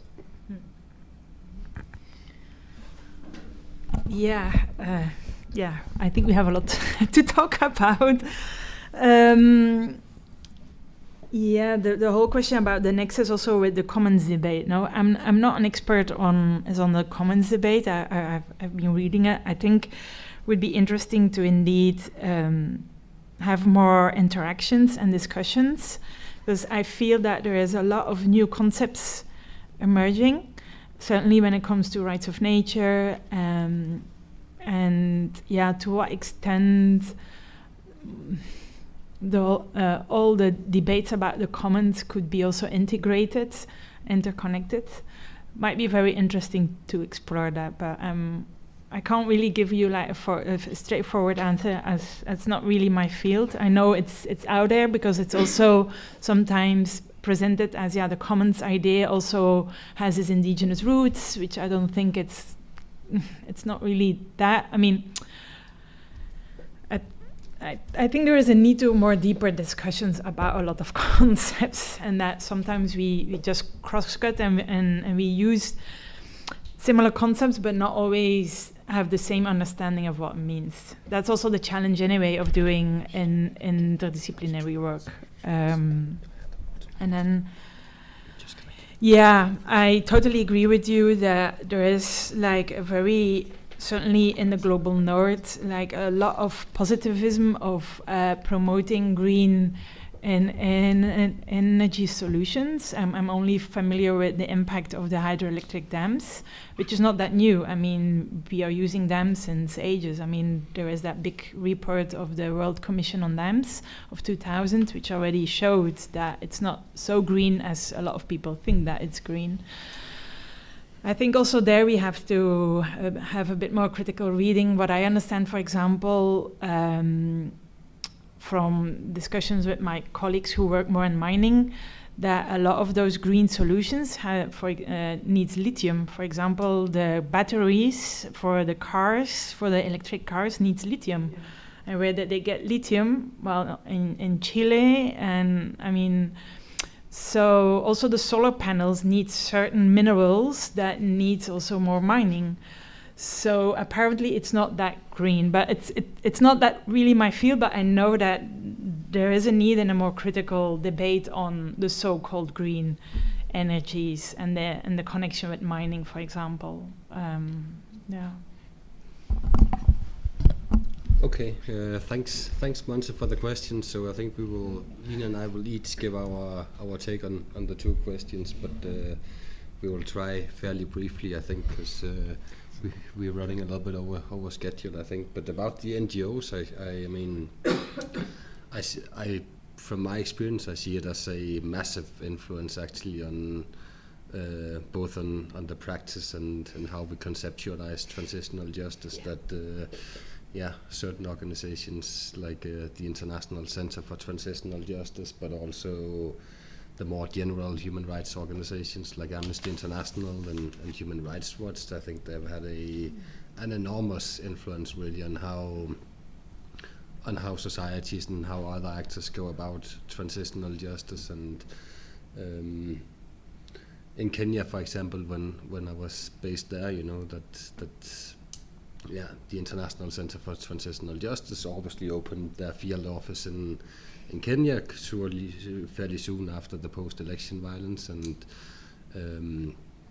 had like a really significant influence on how local NGOs they came to think about the different options of justice. And there was a lot of consultation between the local. It's also a bit unfair to call it local, because even the organizations like Kenya Human Rights Commissions, for example, that's, you know, fundamentally local, is also influenced in other ways by the international. So it's not as simple as calling it local or international, I think. But surely, I saw that influence every day in the perceptions of what processes should be focused on, how should they look, and.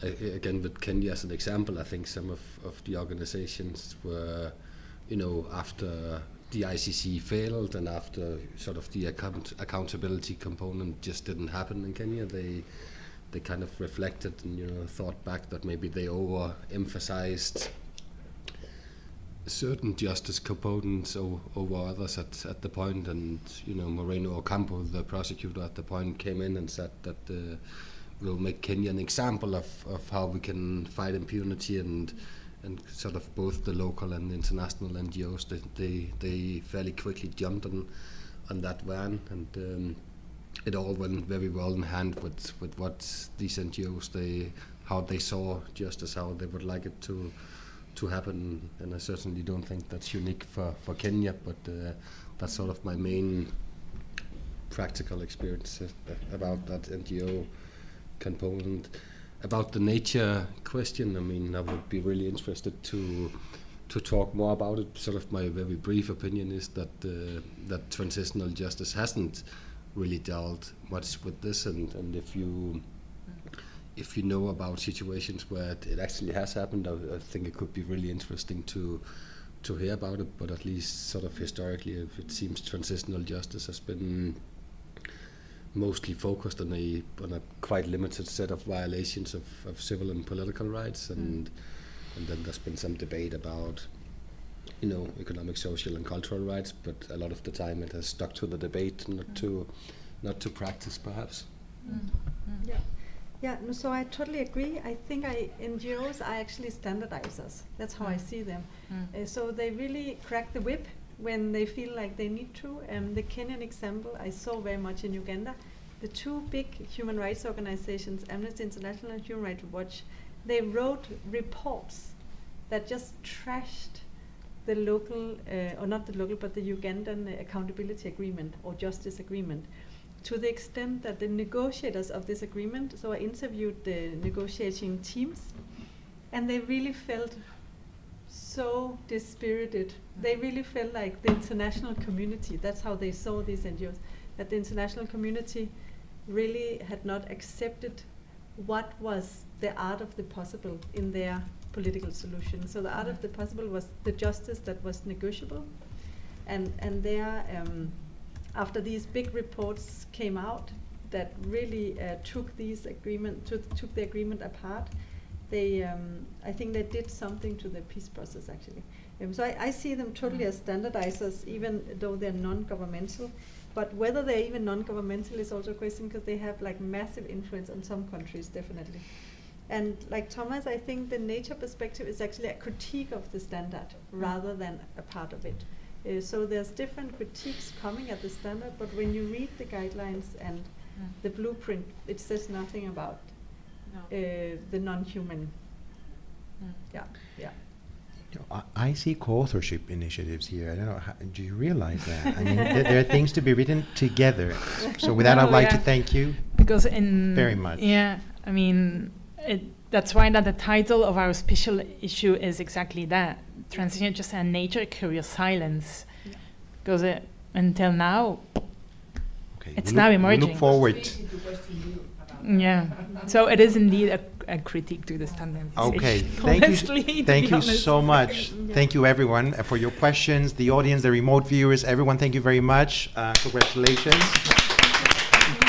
So we're going to have a 10 minutes recess, and we will be back for the last panel. Okay, good.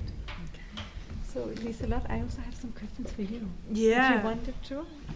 Sure. There was just no time.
Hi, Nissan.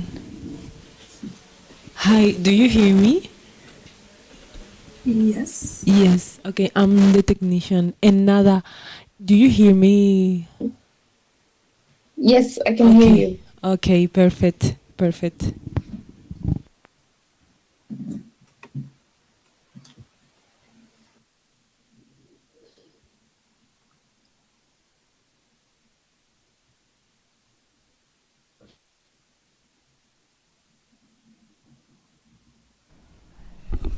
Yes, okay. Super. Thanks everyone. Welcome to our last panel of today and the last panel of the seminar. So we have 3 presentations in the seminar, in this panel. Nissan Aliki, I will introduce later, will speak to the search for justice and truth amid Turkey's ongoing conflict. Nada will talk about perpetration narratives in transitional justice mechanisms, the cases of Libya, Egypt, and Tunisia. And Alexandra, next to me, will talk about Russia, Ukraine, and international law, occupation, armed conflict, and human rights. So Nissan and Nada, I see you both there, and I suppose you can hear and see what's going on here. Very good, right? Okay, so both Nissan and Nada are joining in from the UK, from Belfast in Northern Ireland. They're both PhD researchers at the Transitional Justice Institute, where I worked myself. So I will start by briefly introducing our 3 speakers for this last session. So Nissan is a PhD researcher. Her project focuses on transitional justice in ongoing conflicts, a victim-survivor-centered analysis of TJ mechanisms in the context of the Kurdish conflict. Nissan holds a master degree in international conflict and security from the University of Kent and a BA in political science and international relations from Bogazici University. Am I pronouncing this correctly, Nissan? Okay, yeah, you're nodding, very good. Nissan was awarded a research scholarship from the International Peace Research Association Foundation and also from a European Union program. She's the co-founder of the Demos Research Association for Peace, Democracy and Alternative Politics, where she also works as a researcher and trainer. And prior to joining the Transitional Justice Institute, Nissan worked in the Turkish parliament as a deputy advisor. She has also had various experiences with NGOs working in the areas of gender, human rights and peace, both as an activist and researcher. Nada Ahmed is a researcher and lawyer working in the field of human rights after obtaining her master from the University in Paris, during which she did an internship with Human Rights Watch. Nada has worked previously as a lawyer in the office of Egyptian human rights defender Negat al-Borey on research on various opinion matters. She's the author of The Prisoner's Handbook, a guide to prison laws in Egypt, and was previously a non-resident fellow at the Tahrir Institute for Middle East Policy. Nada is currently a PhD candidate with the Transitional Justice Institute at Ulster University, where she investigates narratives of perpetration in transitional justice mechanisms, focusing on Egypt, Tunisia, and Libya. And lastly, Alexandra Kalmikova, sorry. Okay, there we go. My apologies. Is a researcher from the Yaroslav Weiss University in Ukraine. So she came to Madrid a few months ago and has been researching and teaching in areas of international law and European Union law and human rights law more specifically, and will talk in her presentation about issues relating to the ongoing conflict or war in Ukraine. So that will be my introductions, and I think the order of presentations is that Nissan will go first, and then we'll hand over to Nada, and then Alexandra will give a presentation. We have, I think, 30 minutes for each presentation. Yes. Okay. Yes. Right. Okay. So I will do the time keeping here, and Nissan, if you want to go ahead, I think you already set as moderator, so I think you can control your slides if you want to get them. Yep. Okay. Here we go. Very good. Well, the floor is yours, Nissan. Thank you very much, Thomas, for the introduction and for inviting me to present my research here. And hello, everyone. I can't really see many people, but hi anyway. So I'm going to talk about a piece of my PhD research, and I will be addressing the search for justice and truth amid Turkey's ongoing conflict. This specific part of my research has two main aims, and I will briefly talk about them in the beginning.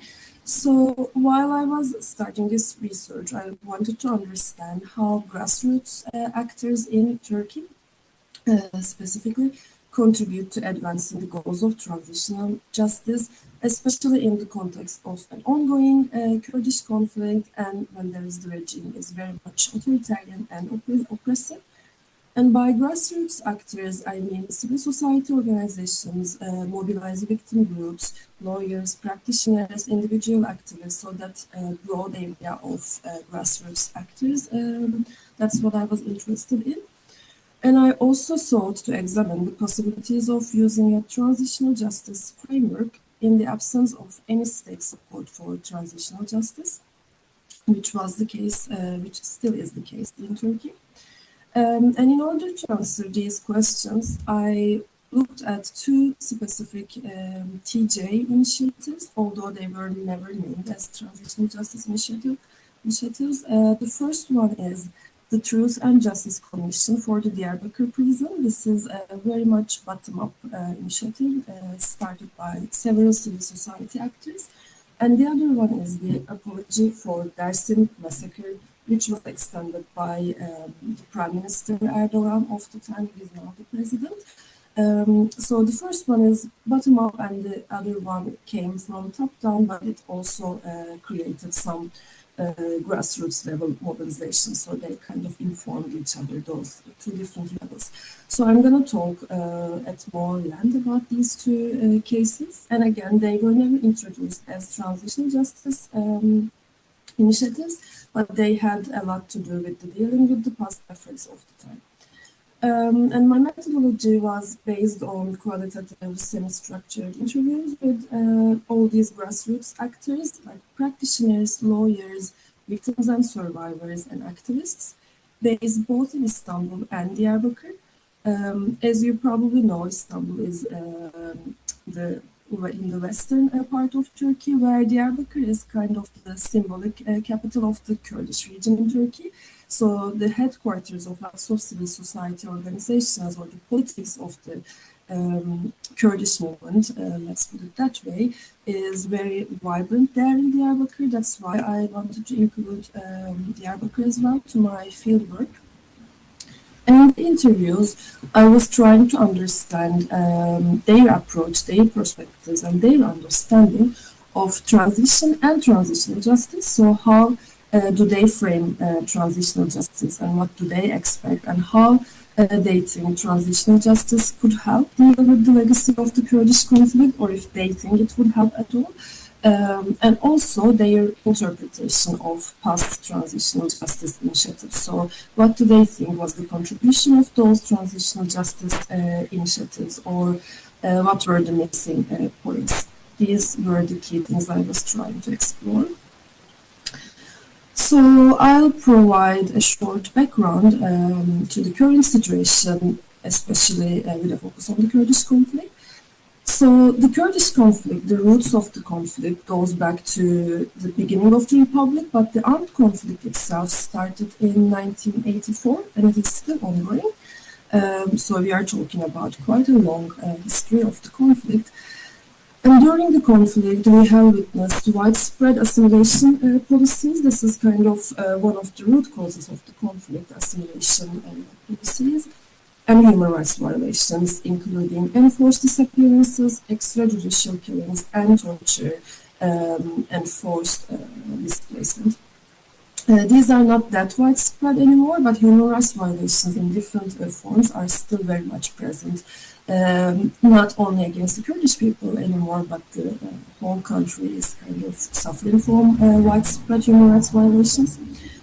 And despite this long history of the Kurdish conflict, but also other atrocities that happened in the history of the Turkish Republic, in the near history of the Turkish Republic, Turkey has never adopted an official overarching transitional justice agenda or framework. That has never happened. But transitional justice discourse was used by victims, lawyers, human rights advocates, and activists to seek truth, justice, and accountability for conflict-related human rights violations. So all these grassroots actors that I was interested in and I was interviewing, they somehow use the discourse. It doesn't have to be necessarily the transitional justice itself, but the goals of transitional justice or dealing with the past, they have been using that discourse in their pursuit for justice and truth. And as a result of that, we had some isolated transitional justice attempts in the absence of an overarching transitional justice agenda. And some of those attempts, as I mentioned in the beginning, came from bottom up, so they were civil society-led attempts, and some of them had more top-down approach, but it was still as a result of the grassroots level mobilization. Although we had these isolated transitional justice attempts, the broader political setting that enabled the conflict or the widespread human rights violations was never recognized, officially at least, and the political responsibility behind the abuses was always ignored and the impunity prevailed. More recently, we had a failed peace process for the settlement of the Kurdish conflict between 2013 and 2015. But that process failed in 2015 and the conflict escalated quite violently again. So now we still have the conflict ongoing and the authoritarianism has deepened, especially since the failed military coup attempt in 2016. So what we see now is not only the ongoing conflict, but also the deepening authoritarianism, and the intersection of those two shape the current political and social context. Because the mostly oppressed areas of civil society activities, and this is still the case, are around peace and transitional justice. So they have been criminalized. Peace activists were arrested, for example, or they had to leave the country, and the politicians who were involved in the peace process, some of them are now imprisoned. So they became the most, peace and transitional justice became the most criminalized, silenced, and finally invisible areas of seeking justice. So the efforts are still ongoing. The grassroots actors are still working around these issues, but they are not that vocal about them anymore because the political context doesn't allow it to happen. And an important thing here about the peace process, during the period that went up to the start of the peace process and probably until the failed military coup in 2016, so still after the peace process collapsed, there were still lots of peace activism-related activities happening in the civil society side, but also the dealing with the past discourse and transitional justice discourse was very much visible. It was very present. Lots of different actors were coming together and discussing how, what would be the best way to address the conflict, the legacy of the Kurdish conflict, basically. Different actors were involved in that process, so that was kind of the peak of all these discussions where there were public debates going on about the Truth Commission, for example, and we would be hearing people commenting on what kind of topics would be included in a Truth Commission, but this is not the case at all anymore. It's really hard to have public discussions around this, so we see kind of all these discussions fading away in the last couple of years. So the first initiative I will be talking about is the Truth and Justice Commission for the Diyarbakir prison. Diyarbakir prison, which used to be a military prison, is important because it is where most systemic human rights violations took place against the Kurdish population in the aftermath of the 1980 military coup. So it has a very symbolic and very important place in the Kurdish political movement, Kurdish struggle, but also in terms of the collective memory of the Kurdish people in general, because it kind of shaped the mobilization of the Kurdish people in the 80s and in the 90s as well.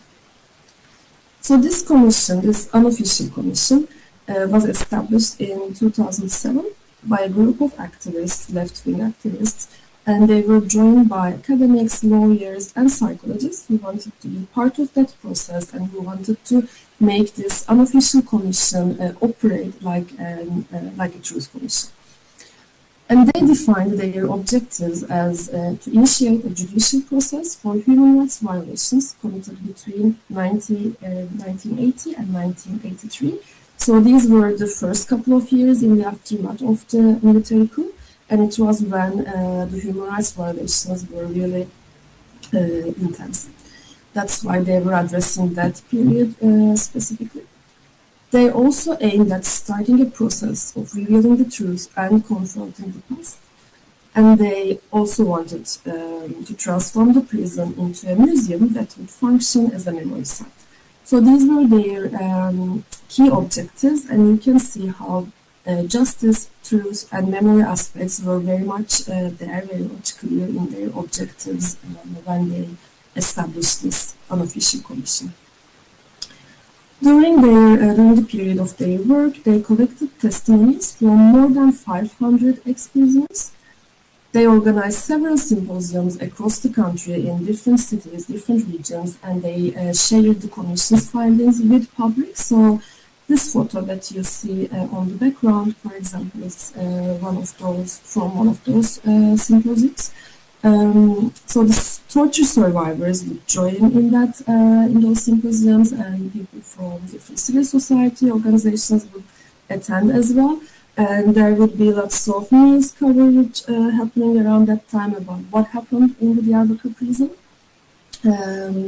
So this commission provided a platform to the survivors of the prisons as well to share what happened to them, to talk about it at length, and they recorded all these findings in their final report, which was around 7,000 pages. So it was a quite long document, and it revealed the names of the military officers who were alleged to be the perpetrators of torture. And they also documented torture's physical and psychological outcomes. Another important thing they did was to launch a campaign to turn the prison into a human rights museum. So either a human rights museum that would operate as a memory site. And they collected 100,000 signatures for this campaign. So it was not only the commission's work itself, but they created other responses, and some of them were official responses. For example, the Prime Minister gave a speech after the commission started to work and made some progress. And this was, so in this speech, the Prime Minister, again, it was Erdogan at the time. In this speech, he addressed and condemned the human rights violations that took place in the Diyarbakir military prison, and it was the first time in terms of publicly acknowledging the human rights violations in that prison, so that was important. Another outcome was that the 310 ex-prisoners filed a criminal complaint against these perpetrators, the military officials who were alleged to be perpetrators of torture in the prison, and these were all thanks to the report itself. And the criminal investigation started following this ex-prisoners filing a complaint, and by 2012, the number of applicants had risen to 1,000 already. So this was that was quite important. And in 2015, 8 years after the establishment of the commission, a parliamentary subcommission was created. And again, it was important because it meant that the human rights violations that took place in the Diyarbakir prison were going to be recorded in the parliament. It was really important, it was appreciated a lot, but the findings were not that strong, and it didn't lead to a broader official attempt to seek justice for the prison. And also the subcommission was created under another subcommission, under another commission in the parliament. So its mandate was not that wide, and it was criticized for not being that efficient. The other initiative was the apology for Dersim massacre. So unlike the Truth and Justice Commission for Diyarbakir Commission, this was a more top-down intervention, transitional justice intervention. Dersim massacre took place in 1937 and 38 in the Dersim region of the Kurdish region in Turkey. So again, it targeted the population. But the official view had always been that it was state self-defense against an uprising. So it wasn't a massacre, but it was just state self-defense against a population that was holding an uprising. But in 2009, Prime Minister Erdogan gave another speech, and he specifically used the terminology of massacre. So he addressed the incidents. It was how they would address it until then. But he used Dersim massacre, which was perceived as an important paradigm shift, because it meant that the head of state recognized what happened in Dersim as a massacre for the first time. It was quite important. And following that, academic and cultural works emerged that would address what happened in the Dersim massacre, or lots of testimonies were collected from the survivors or from the family of the survivors and victims of the massacre. We have seen kind of a boom of documentaries, videos, books written on the issue, and also scholarly work has become more widespread. There were several memorialization activities going on at the same time. And 2 years after this first speech in 2011, Prime Minister Erdogan extended an apology, and he said he could apologize on behalf of the state if needed. He kind of referred to the transitional justice, dealing with the past literature more than transitional justice. He said something like, if that's what the books are requiring us, I can apologize on behalf of the state. It was very important because it was the first time that an official political figure actually mentioned an apology for the Dersim massacre. So it was important for the victims and survivors of Dersim massacre.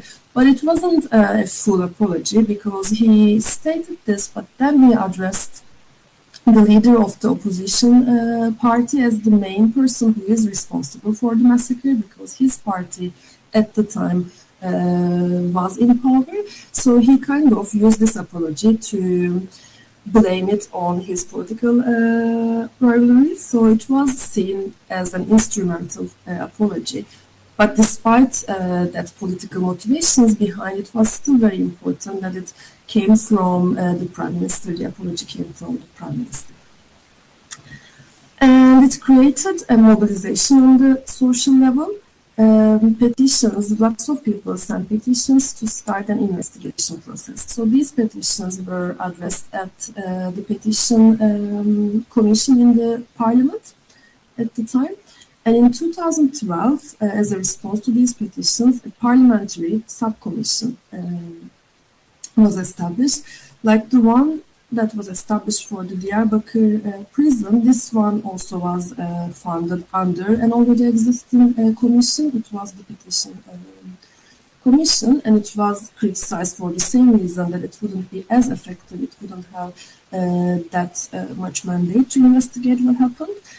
But it was useful in breaking the cycle of silence and denial and lifting the veil on gross human rights violations in Turkey's recent past. So both sub-commissions that attempt to address the Diyarbakir torture and the other human rights violations in the Diyarbakir military prison, and the one established for Dersim massacres, they produced final reports, and especially in the one about Diyarbakir prison, it was really good. It was it gave the names of victims and survivors, so it brought some kind of recognition, but their impact faded away, and they never turned into a bigger attempt to deliver legal accountability.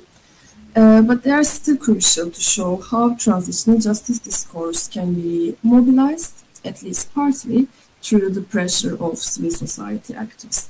But especially because after their work has been completed, the country went back to the conflict and the regime became more authoritarian, there wasn't much public space left to discuss any of these topics. So that's the bigger political picture is probably the first reason why the work of these commissions didn't turn into something bigger. And one of the sub-commissions, it was the one for Dersim massacre, they couldn't even publish their final report.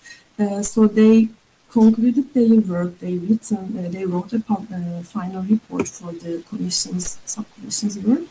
But because there were elections at the time, they didn't think it was an appropriate time to disseminate the findings. So the report is still in the archives of the parliament. We have no access to that. So even that shows how political climate affects the works or efficiency of all these attempts to deal with the past. Sorry. So I'll start concluding my presentation with the key findings for Turkey's transitional justice prospects.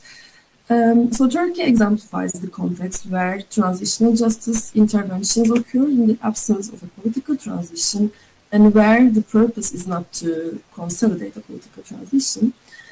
But grassroots actors are still vocal about the demands for justice and they engage with truth-seeking efforts through various means. They don't do it as visibly as they used to do. They don't have that much room to do that, but they are still engaged in truth-seeking and justice-seeking efforts. And another reason for that is because there's repression on human rights work in general. All the grassroots actors always have other more urgent topics to work on, so their attention on transitional justice-related topics have been shifted to other areas of human rights work. But the victims and survivors and civil society actors still hold a solid potential to catalyze a transformation and implement transitional justice, especially if the political opportunity arises and the political climate changes towards a slightly more democratic setting. As I mentioned, the shrinking civic space and the oppressive rule that target human rights activists, it meant that there is only limited room for thinking innovatively and creatively about what transitional justice could look like in the context of Turkey. Although almost all my interviewees agree that it continues using transitional justice still is meaningful and we should still implement transitional justice initiatives, there are only a few concrete suggestions as to what could be done at present. So this shows that they have not been really engaging with how to deal with the past or how to deal with the legacy of the conflict in recent years, although some of my interviewees, most of them actually, have been part of the other transitional justice initiatives that took place in the past. They used to be part of the debate, so they would focus a lot on how to deal with the past and how to use transitional justice. But recently, because there are other areas of human rights work that they have to focus their attention on, and because peace and transitional justice, they will criminalize them. They haven't been really giving much thought about it, so there are not lots of concrete proposals as to how we could address the past. And there seems to be almost complete silence in terms of transitional justice right now. There is rich knowledge and experience, but there is a wealth of experience that could be used as a ground where new efforts could be built upon. And these are my findings for the broader transitional justice field, not only for Turkey. The first one is these attempts, these grassroots level attempts that take place in the absence of an official transition usually are not translated into the transitional justice terminology. And there is the absence of enough guidance on how to use transitional justice in an ongoing conflict. This is one of the things that that were mentioned in my interviews as well. Some of the lawyers or practitioners, for example, they really wanted to benefit from the transitional justice toolkit during the ongoing human rights violations in the framework of the conflict, but they were telling me that they don't know, they don't have the relevant methodology to address them, they don't know how to do it, and they were actually saying maybe the scholars need to work more on that because they lack the tools to use transitional justice when the conflict is going on. Which also means that there's a missing link between the justice-seeking efforts in case of non-transition and the transitional justice framework. And focusing on such initiatives demonstrates the relevance and usefulness of transitional justice in a broader range of cases, including ongoing conflicts and non-transitions. And there is a need for a differentiated, nuanced approach to analyze the prospects, challenges, and opportunities that might arise when transitional justice is applied in conflict societies. Sorry. There is also a need for scholarly analysis of such projects and also to understand the role played by these initiatives and how they can strengthen our understanding of the transitional justice practice. And learning from these efforts in Turkey can shed light on other paradigmatic contexts or transition contexts where grassroots organizations pioneer transitional justice in the absence of an institutional will to adopt it fully. I'll finish it here. Thank you very much, everyone, for listening.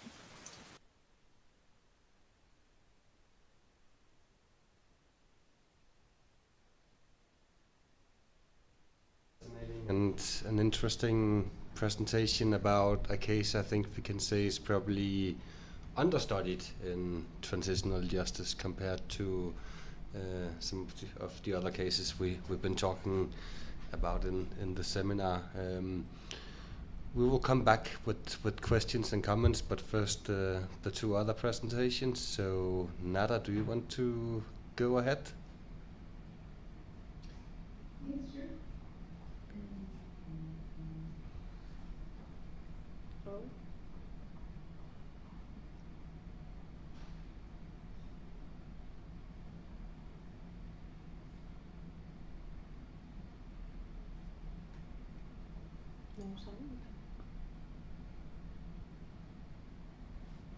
Try to say something that I'm not sure if we have audio connection. Oh, okay, there we go. We can see your PowerPoints now. But we can't hear. No, we Can't hear. we can't hear you. There seems to be some. Press the button on the microphone. Nadia. No. I see Nada's mic is on, so yeah. It's on. It's just on her side, I think, is the issue. Hello, Nada. Just give us 1 minute to see if there's an issue on her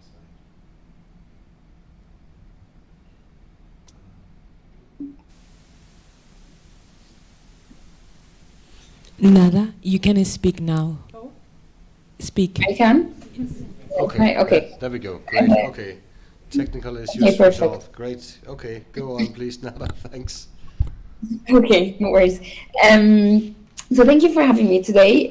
So my topic is narratives of perpetration in transitional justice. I'm looking at the cases of Libya, Tunisia, and Egypt.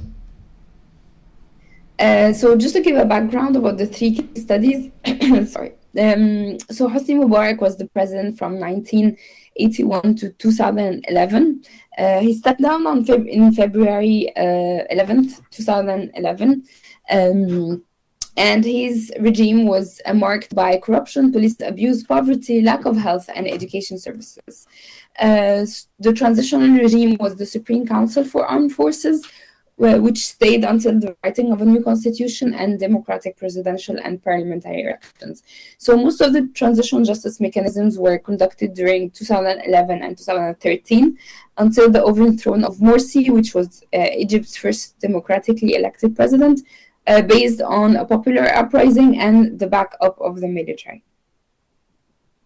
In Tunisia, Ben Ali governed it from 87 to 2011, again after the Arab Spring, the mass demonstrations that began in 2011. He was overthrown. His regime was just like Mubarak's, marked by corruption, police abuse, poverty, lack of health, education, and economic services. A transitional justice law was issued in December 2013 by the Tunisian National Constituent Assembly, NCA, which is an interim body in charge of governing the country until democratic legislative and presidential elections were held in 2014. As for Libya, Muammar Gaddafi stayed in power for 42 years. He was executed by street rebels in October 2011. And it was the Transitional National Council that was a transitional government of Libya for 10 months until the elections of the General National Congress on the 7th of July 2012, which handed the legislative power to the newly elected House of Representatives in August 2014. So I'm just giving you like a quick turnaround of the political situation in these three countries when the transitional justice mechanisms were developed. So I'm basically looking at the mechanisms, not the whole transition phase, and I'm focused on specific mechanisms. So in each country there were different processes, transitional justice processes that were developed, and I'm just focused on a particular set of them. So it's three different contexts with three different mechanisms. So in Tunisia, for example, I'm focused on the Truth Commissions. The Truth Commission, Truth and Dignity Commission, it's called, and it reflects how perpetration under authoritarian regime is seen, which is either individual culpability or collective system of oppression and corruption. I'm looking at a criminal trial, which is the analysis of the court documents in the Mubarak trials in Egypt, which is narratives about and by the alleged perpetrators. And in Libya, I'm looking at the Libyan isolation law, but also other kind of laws that tackle the idea of lustration or reconciliation or amnesty. Trying to understand how perpetration was framed. So the outcome of my research, and I am in my third year, so I'm like a month away from finishing up. So the outcome of the research would be to have a typology of different narratives of perpetration that are reflected, that have extracted from these mechanisms. So about the theoretical and conceptual framework, so I'm focused on transitional justice and perpetration from a side, perpetration itself, so what perpetration means, and what narratives are. So based on Fletcher writes that those who generate a climate of moral and degeneracy bear some of the guilt of the criminal actions that are thereby endorsed. In Oziel term, he used terms used to be hard to be found in the criminal liability lexicon. So there is either over-inclusive or under-inclusive conception of of perpetration. Jasper, for example, divided guilt in 4 kinds: criminal, moral, political, and metaphysical. So criminal guilt, in his view, is the most common type of guilt and has been the focus of point of international, regional, and local prosecution that address crimes and abuses. And there is a close association between crime and guilt and punishment.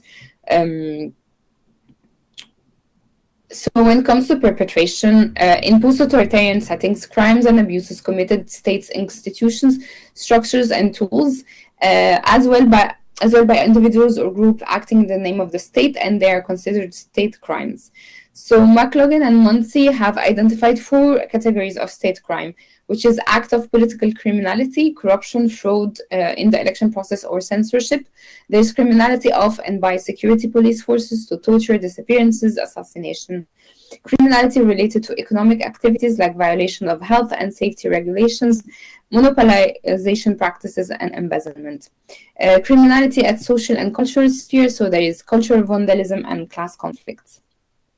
So my working definition is state or state-affiliated agencies, organizations, institutions, corporations, policies, or individuals who inflict economic, cultural, and physical harm, pain, exclusion, or exploitation to individuals or groups that violate the law and define human rights standards.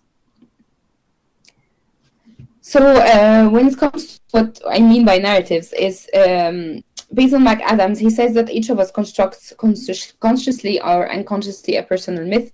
Narrative psychologists say that narrative is a creative and constructive vision of reality. Marvasti identified 3 narratives: editing style, collaborative, directive, and confrontational.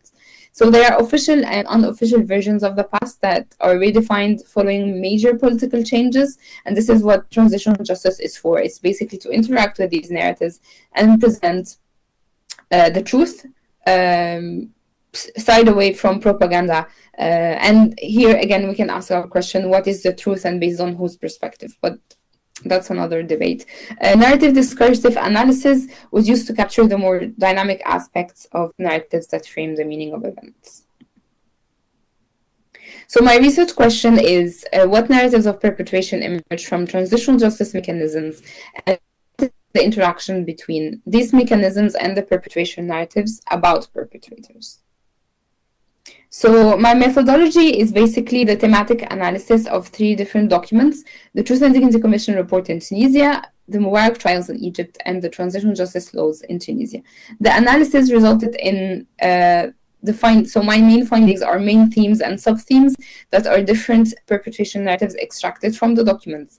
My other methodology would be interviews, which I'm working on the ethics application right now, interviews with experts about the 3 case studies to get their insights, test the themes, and validate the findings.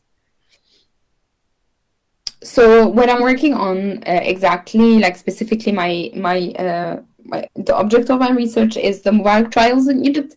So it was a trial that had 2 phases. So the first phase, he was sentenced to 25 years in prison, and the second one he was acquitted in 2017, which was he died. He passed away. So he passed away basically innocent. So the court cleared him of all charges. And the objective of my research is to understand from this analysis the narrative of individual criminal responsibility and how the narratives of alleged perpetrators themselves were constructed by the narratives they used to defend themselves in court. So I did the analysis of the verdict of the 2 trials, so the primary and final trial and explanation, the referral decision, so what were the charges really that were brought against him, the court argumentation of the verdict, and my plan was to look at the hearing footage of the records, but I realized I didn't have enough time for a PhD to do that, so I stick to only looking at basically at the verdict and the court argumentation of it. And to give you a bit of quick background, so Mubarak trial started in 2011. It was based on a popular pressure to put him into trial. He was charged with him and his assistants in the Ministry of Interior, so the Minister of Interior and his assistants, of killing demonstrators during the 18 days of uprising in central Cairo, and also corruption charges based on bribery, embezzlement, and misuse of public funds. So that's why I decided to study the trial to be able to understand the perpetration narratives from this one. As for Libya, Tunisia. So sorry, there is a mistake in the slide. So the transitional justice laws are in Libya, not Tunisia, and this is the picture. Sorry about that. I have 3 case studies, so I get confused between them sometimes. So in Libya, there are many different categories of transitional justice laws that were used. So amnesties, transitional justice and reconciliation, but also mainly lustration and reparation that were used to address the past abuses by the Gaddafi regime, and the main focus of the Libyan transitional government was on these transitional justice laws. As for Tunisia, it's the Truth and Dignity Commission report, and my objective is, I think in this case, the Truth and Dignity Commission report is the most inclusive one of all, because it does talk about the regime in general. It does talk about systematic violations on a state level. So it doesn't point out to certain individuals by themselves, or punishes certain people just for their affiliation to certain institutions in Libya, just like it. But it focuses really on the whole scheme of things and how did the Ben Ali regime operate on a general level. So there's individual moral, historical, and political responsibility in how perpetration is seen and explained in the report. So the transitional justice law that created the commission, I had a look at it. I heard some of the public hearings of the victims and what does it say about the perpetration narratives, and then the Truth and Dignity Commission findings and recommendation report, which includes dismantlement of the repression system, reparation, guarantees of non-repetition, and the executive summary. So I looked at these documents. So my primary findings is 5 main categories of narratives, which state held responsible, the denial of responsibility, macro-explanatory narratives, specific individuals and group responsibility narrative, and the last one is justified perpetration. So that's the thing. These are my primary findings. So I'm still working on the sub-themes and the interviews and my methodology these days. So these are the findings that I can share right now. But mainly, the first one means the state is held responsible for the abuses. The denial of responsibility is basically all the narratives related to denying any kind of responsibility of the abuses committed. Macro-explanatory narratives is more like conspiracy theories or colonialism, for example, in the case of Tunisia, specific individuals and group responsibility in mainly like pointing out to certain individuals that are deemed to be responsible of all the abuses, and last, justified perpetration. So how did the perpetrators actually manage to justify the commission of the abuses based on this? Thank you very much, and sorry if I took more time than I should.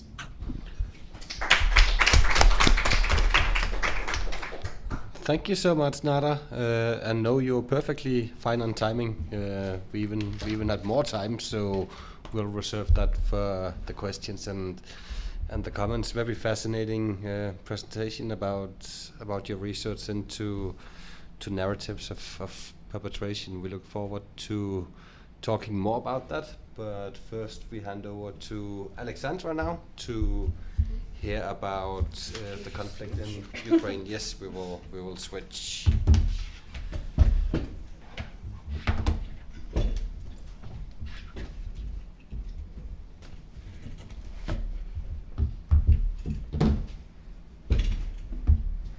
First of all, hi, I'm happy to be here. I want to thank you about this invitation. I want to thank that about invitation for this university and for everybody. That was amazing day, amazing speakers, so inspiring, I can say.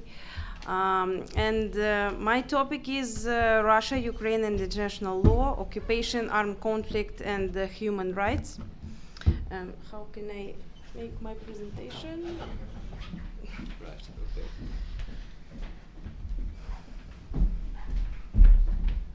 As far as I remember, it has to be here. Keyboard. Yeah, that's the first one.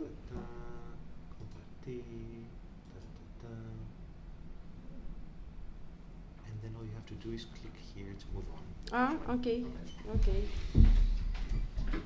Okay. So I'm from Ukraine. I'm from the city Kharkiv. It's the second biggest city of Ukraine. I'm assistant professor of the International Law Department in the National Law University of Ukraine, named after Yaroslav the Wise, that was the king of Kievan Rus. I will talk about it. First of all, I want to begin to say a couple of words about my country and my city, because a lot of people in Europe and in the USA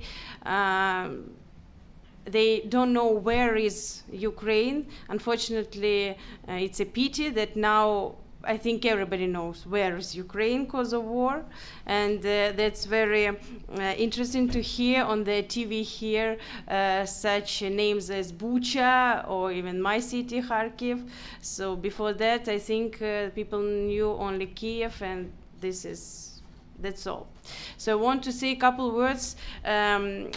We had round table with master's degree here, and I also said that people still think that we have some kind of bears on the street, or no, that's not true. It's 100% heart of the Europe, the center of Europe. It's not far from Europe. It's unfortunately not far from Russia. It's the neighbor that I think now nobody wants to have such kind of neighbor. So first of all, I wanted to introduce a little bit my city. That's important, and my country. That's important because if you want to understand why people do something, why people do crimes, why armed conflict is making, first of all, you need to understand the roots, the history of all these events. So I try to be my speech to be interesting and dynamic. First of all, I can do like this. This is Kharkiv city, and this is just the railway station. That's not the palace or something. I have couple. This is the same. So it's European city. We have a lot of cathedrals. We have a lot of monuments and so on. Something like that. I have a couple pictures about it. This is park near my house, actually. It's castle near Kharkiv. We have river. What to say? This is the main square of Kharkiv. Actually, it's second biggest square of Europe. It's more than 12 hectares, so it's really very big. So a couple words about Kharkiv. It's actually 368 years, so it's quite old. It's very famous, was in the USSR and even now in Ukraine, because it's the center of education of Ukraine. A lot of famous people and a lot of famous inventors from the USSR, they are from Kharkiv. Actually, most of them are from Kharkiv. For example, in Kharkiv, in 1932, for the first time in the USSR, splintered the atomic nucleus. So, like, you know. The first film in the Russian Empire was shot in Kharkiv by Kharkiv's photographer. Actually, the code, postal code, first time was used in Kharkiv in the world. For the first time, it was used in Kharkiv, and it was invented in Kharkiv. One of the main tanks of the Second World War, T-34, was developed in Kharkiv. Also, we have a lot of chapels, churches, 20 museums, and 92 universities and colleges only in Kharkiv. Only. So, yeah, it can be so. I know it's maybe strange. We have 3 Nobel laureates of physics, biologists, and economists. And Kharkiv is the only city in the world that has 21 citizens that fly to space. Because, you know, Ukraine, it's very interesting because, for example, Elon Musk, SpaceX main engineer, is Ukrainian. And Ukraine give very little money for the space area, but space area have incredible results, and none of the space journeys can be without Ukrainian details and equipments from Ukraine. That's a little bit strange, but and a couple words about this is my university. It's National Law University of Ukraine, so we study and teaching only law. Only law. It's specialized. It's the only one in the post-Soviet area. It's the only one. And it's on the 5th of November, by decree of the Russian Emperor Alexander I, it was established like Imperial University, and it was developing and become in this building. So it's still like this. I have even a picture how it was in 1896. And now this is the second building is only the library. It's the first and now it's the last library of independent Ukraine. That was built in independent Ukraine. We have a lot of libraries in the USA, of course, with the USSR. And couple words about Ukraine and about my the topic of my speech. So Ukraine, we see Russia. A lot of people doesn't know that, of course, it's different countries, but different borders, different languages, different people, different history, mentality, and different goals. For example, Ukraine has officially been independent since 1991. With its borders recognized by all countries, including also, of course, Russia. But now it's, of course, we have like all countries' flag, coat of arms. Ukraine has an official native language, Ukrainian, and it's not Russian for 100%. It's more like Slovakian language, Polish language, and Czech language. So Russians doesn't understand Ukrainians at all, but all Ukrainians understand Russian 100%. And why? I will tell why. This is national Ukrainian wear. It's beautiful. I don't know how it's in English for the Vyshivanka. Yeah, it calls. This is a white shirt with handmade. I don't know how it's in English when you do this. Yeah, embroidered. Yeah, handmade embroidered. It has very deep roots, and it's said that it's safe women and men and children from everything. Each color symbolizes from what it defends. So it's like a little bit mystical stuffs. Ukraine has, the word Ukraine has mentioned in the history since 12th century, even this word Ukraine, because if you hear or know the translation about of Putin interview when he started the war, and he said that Ukraine is not a country, it's not existing, and Lenin just make a gift to Ukrainian people, and Ukraine is not the country at all, it's just a part of Russia. And so Ukraine was baptized Orthodox in 988 by Vladimir the Great of Kiev Rus in Dnipro River. And it's interesting fact about this is coat of arms of Ukraine. The down in the picture, and up in the picture it's Kievan Rus, the Vladimir the Great. It's the same. If you see it well, you have it's the same.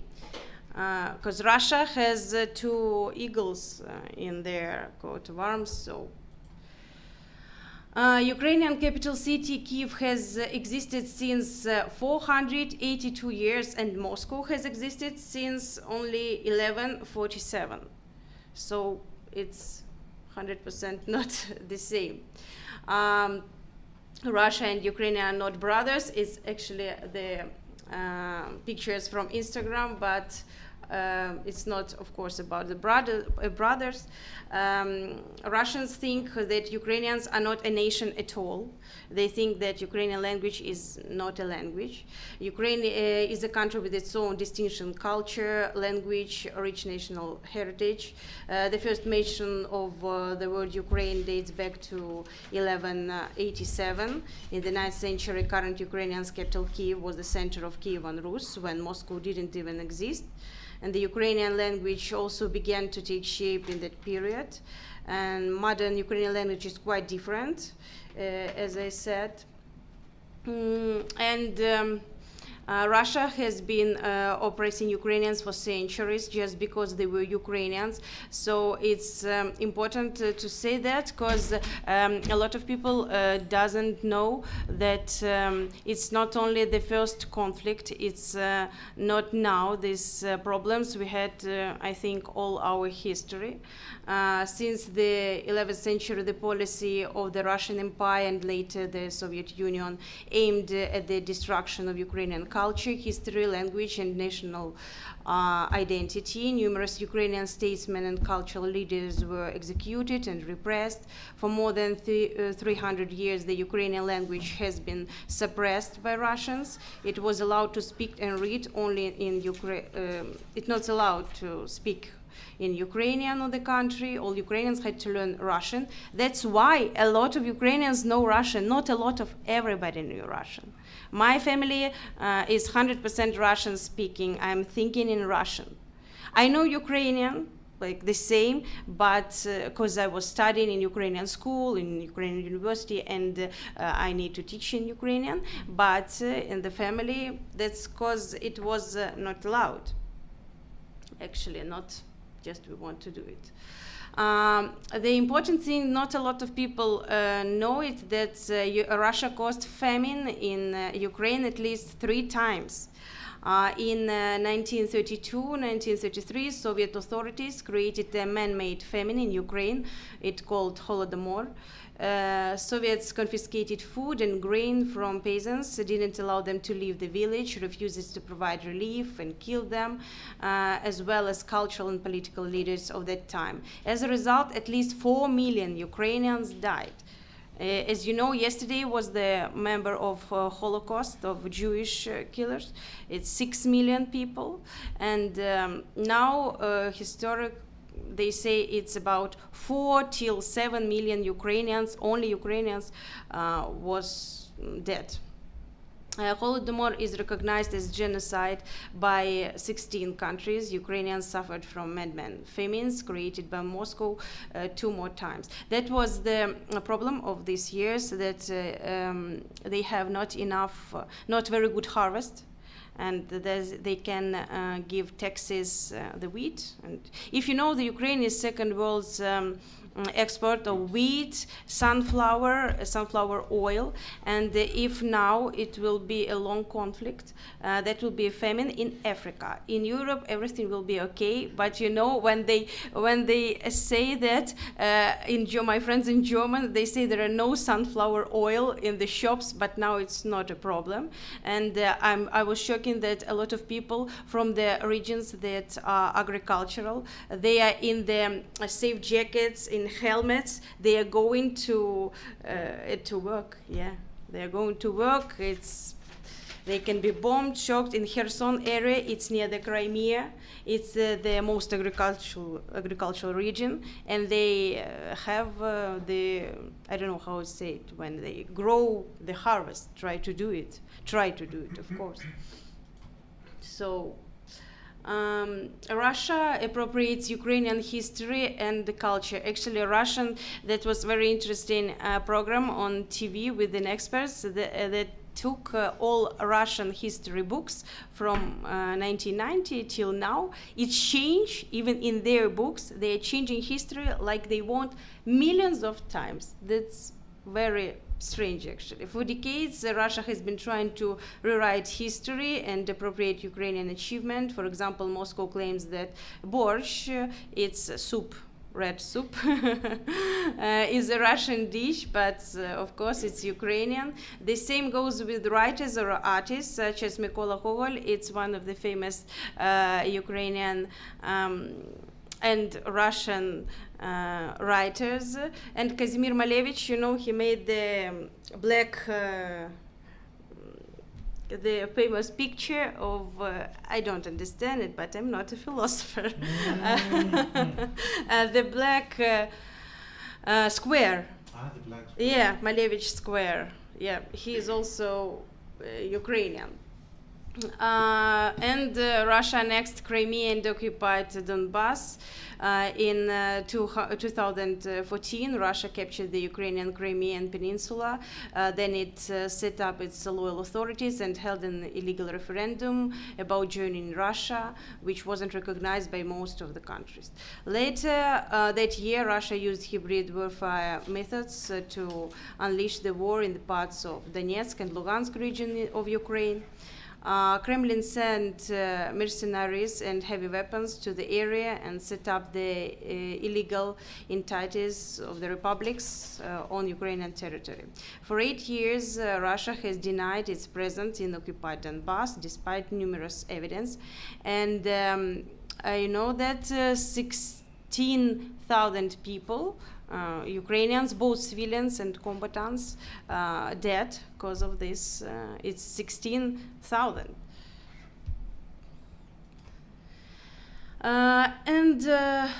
Yes, Russia kills innocent Ukrainian civilians. In the beginning of the full-scale war, the Russian troops have been shelling residential areas. They abuse Ukrainian women, raping them in front of their relatives. They kill the Ukrainian children and the unarmed Ukrainian men and tortured and killed by Russian soldiers. All these atrocities are done by Russians, not by Putin personally.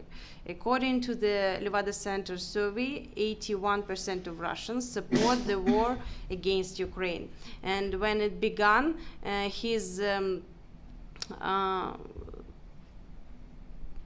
support increased for 12%. So a lot of Russian people really want to have a war. They are really afraid of Ukrainian Nazis that are not existed, of course, and afraid of NATO. That's why should they afraid? They are not making any decisions about Russia. They are living, and everything was actually okay. That's why for a lot of Ukrainians it's insulting to be called brothers to Russia. And about a little bit about law.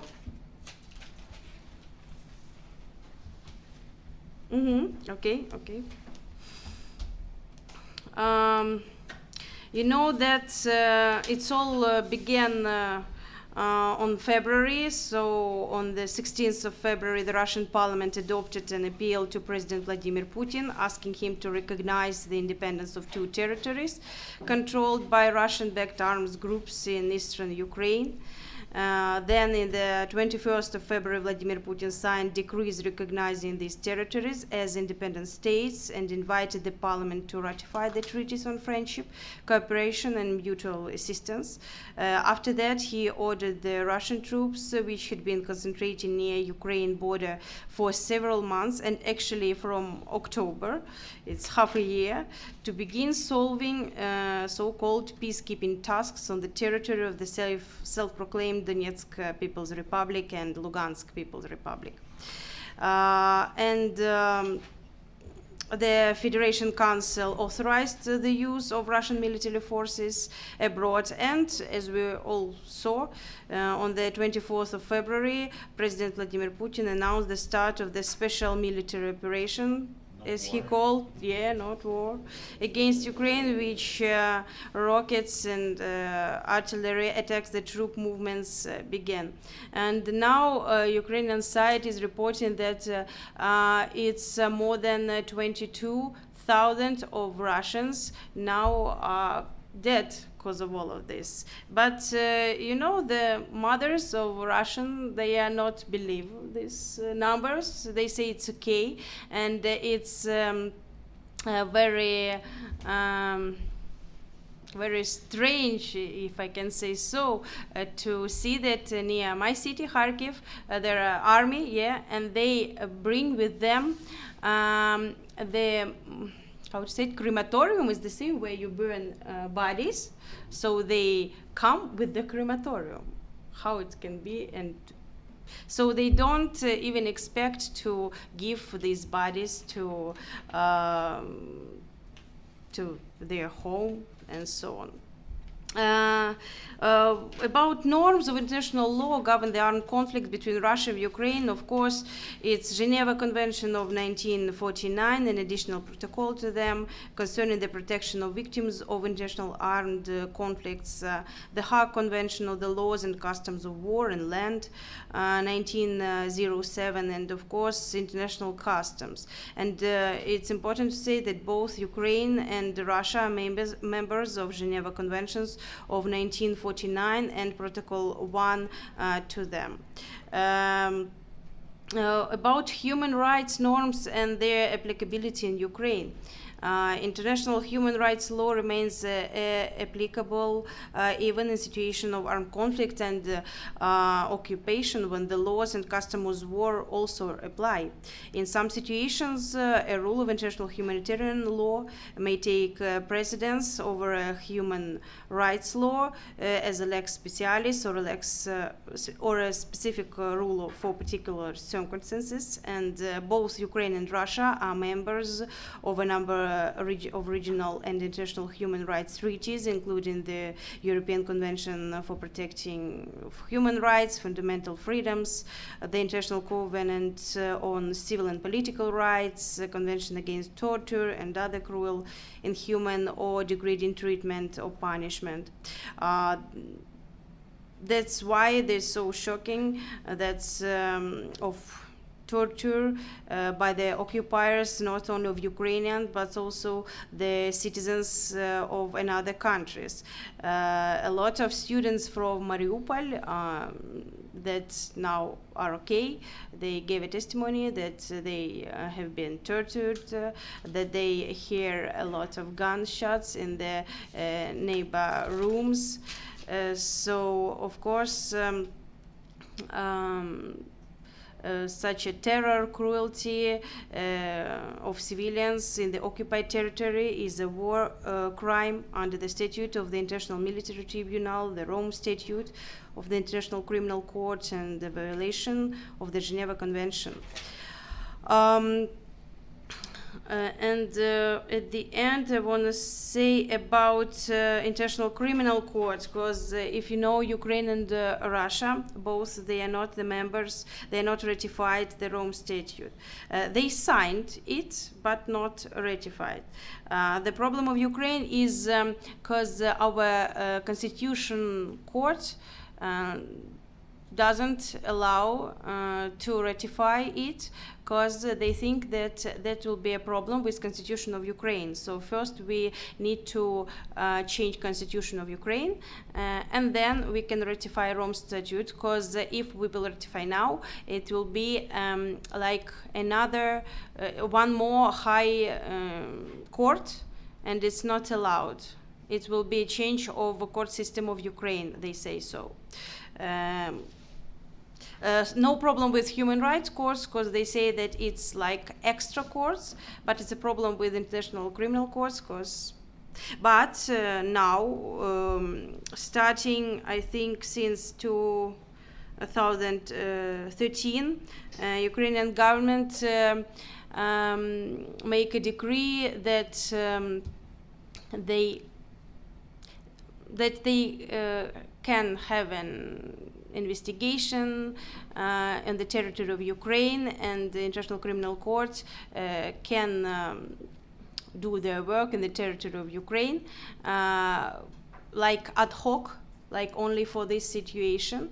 That began when it was all this occupied of Donbass. And now also they are working, for example, Kerim Khan, the main prosecutor of the International Court, and his group of investigators, they are now in Ukraine, and they are doing their work. At the conclusion, I want to say that, of course, now in Ukraine it's a very difficult situation. It's the real war. Nobody expected that, even me. And we have a lot of crimes, and our ombudsman, our main prosecutor general, they are making a lot of they have a lot of work to do, and they are doing it. So there are a lot of actually, I want also to say that on 14th of April, so it was a couple weeks ago, the Ukrainian parliament adopted a resolution asserting that the actions of Russia's armed forces, including its political and military leadership, constitute a genocide against the Ukrainian people.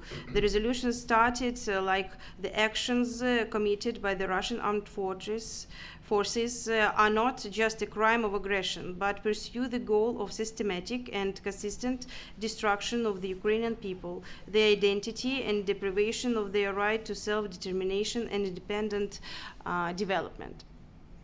So I hope that will end soon, but my colleagues, experts, they don't think that that would be very soon. About my city, a lot of experts and our government said it's not be free. It's free actually. They are not starving like Mariupol or some kind of this, but they have rockets all day, all night, and they can do nothing. So there are no soldiers on the street. You can go, you can buy food, no problem. They make a brilliant logistics. I shocked about it, that Ukrainian government, Ukrainian telegram channels, we have no informational like blockade. We have connections even in the shelters. Our providers do it. Elon Musk with his Starlink helped very much. So they think that till autumn we can't expect to return to our city. It's a pity. Thank you for your attention. Thank you very much.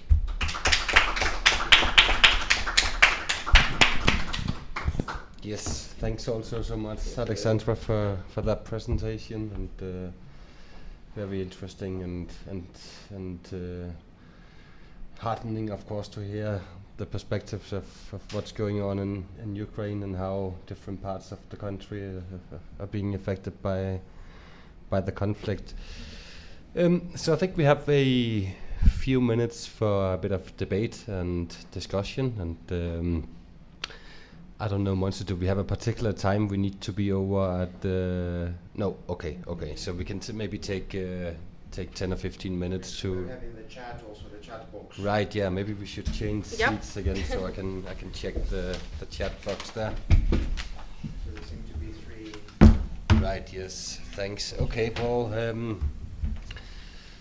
thanks to all 3 presenters. I think I will take advantage of sitting by the mic and start by opening up for discussion with a question to each of the presenters, and then we can maybe add on with comments from our audience here and from the chat box, and then return to a round with our presenters.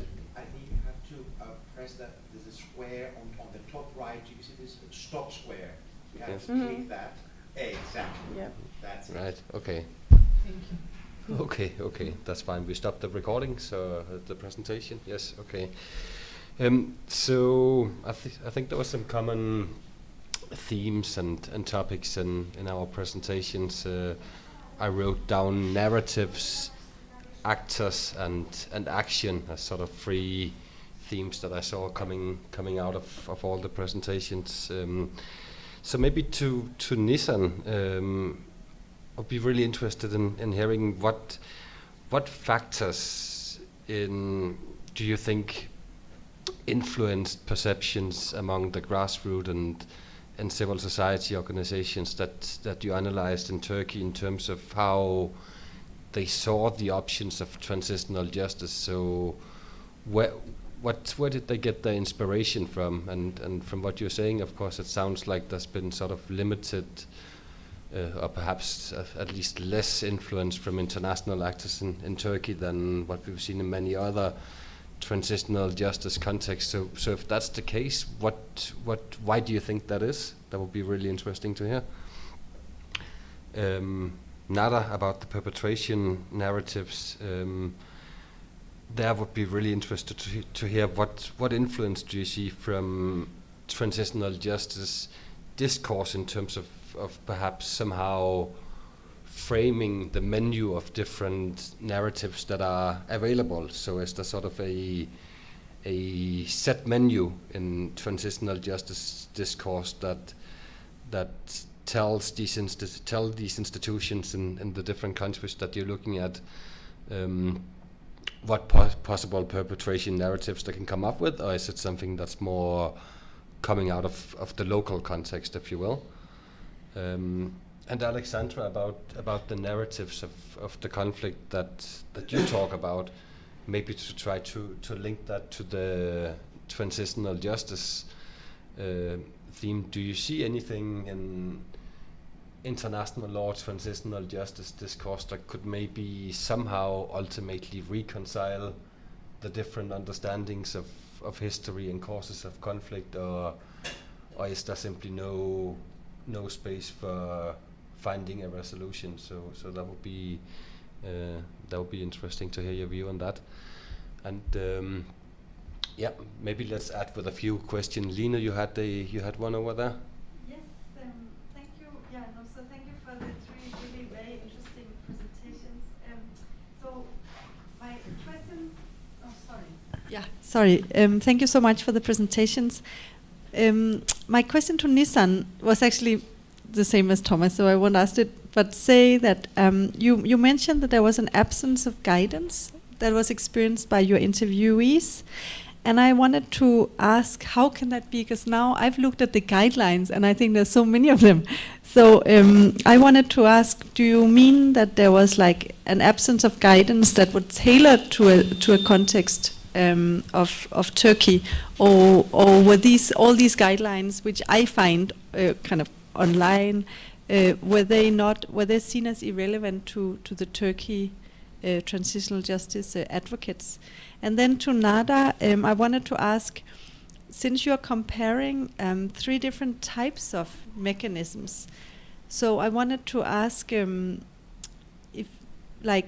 whether you felt that the mechanism type interacted with the kind of narratives that are possible. So a reconciliation commission is quite a different type of mechanism than a trial. So did you feel that the format of the TJ intervention kind of interacted with the narratives of perpetration, or did you feel that there were similarities across both three mechanisms and three different contexts? So I'm curious about the kind of comparative potential. Yeah, thank you. Okay, thanks, Lina. Should we maybe take one more question? Yeah. Monsi, you got one? Yeah. Well, congratulations to the three speakers again, or the four speakers, for your so interesting presentations. And my question goes to Alexandra, because this word is so shocking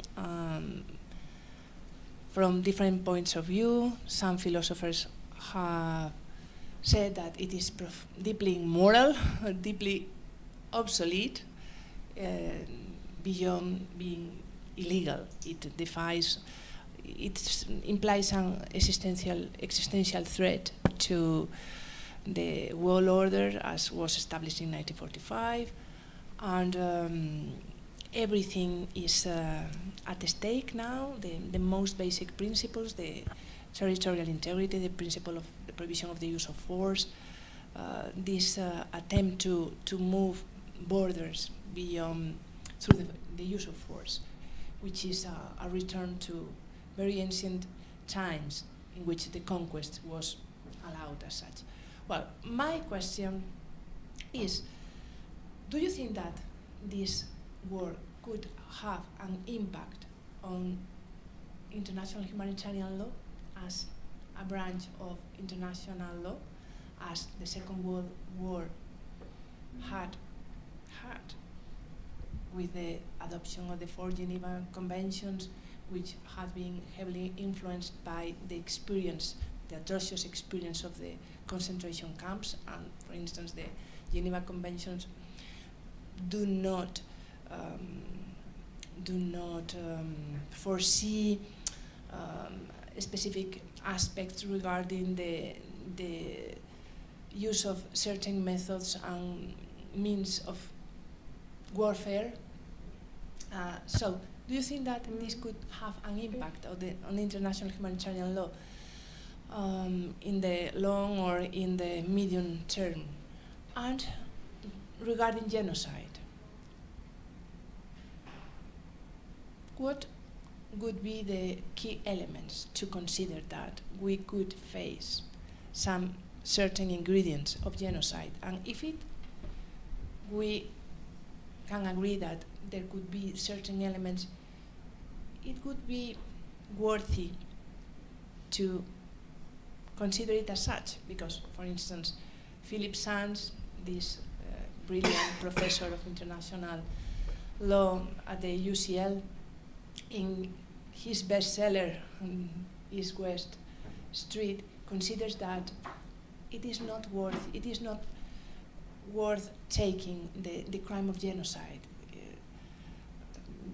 despite the strong efforts developed by Lemkin with the invention of the category, of the legal category, and the legal development during the Nuremberg and Tokyo tribunals and beyond, and after that, because it is too stigmatizing. If you use that legal category, it is much worse than using the crimes against humanity category for the prospect of reconciliation for the communities for centuries. Do you agree with that? Okay. Oh, I will later. Okay. Yeah. Thanks for the questions. I think we can take a round with our speakers now. Nissan, do you want to go ahead? Sure, thank you very much, Thomas and Lina, for the questions. I think both questions kind of link with each other, so I'll start with Thomas' question first and then answer Lina's. In terms of the factors and factors that kind of influence or inspire these grassroots actors for advancing the agenda for transitional justice, I think it sadly comes down to the political agenda of the government at the time, because when civil society actors were very much engaged in dealing with the past or transitional justice related efforts, the political climate was more favorable, but it was also because the AKP government was kind of new in power, and their political agenda was very much based on being pro-European Union, so they were making lots of reference in terms of the Kurdish rights, but also they were kind of trying to democratize the country. The constitutional change was in the agenda, so it was somehow aligned with the government's priorities as well, which also meant that the international actors were much more interested in supporting these type of efforts in Turkey, because there was more prospect for the resolution of the Kurdish conflict, which means that transitional justice would be relevant as well. So it was both easier, but also in line with the interests of the government at the time.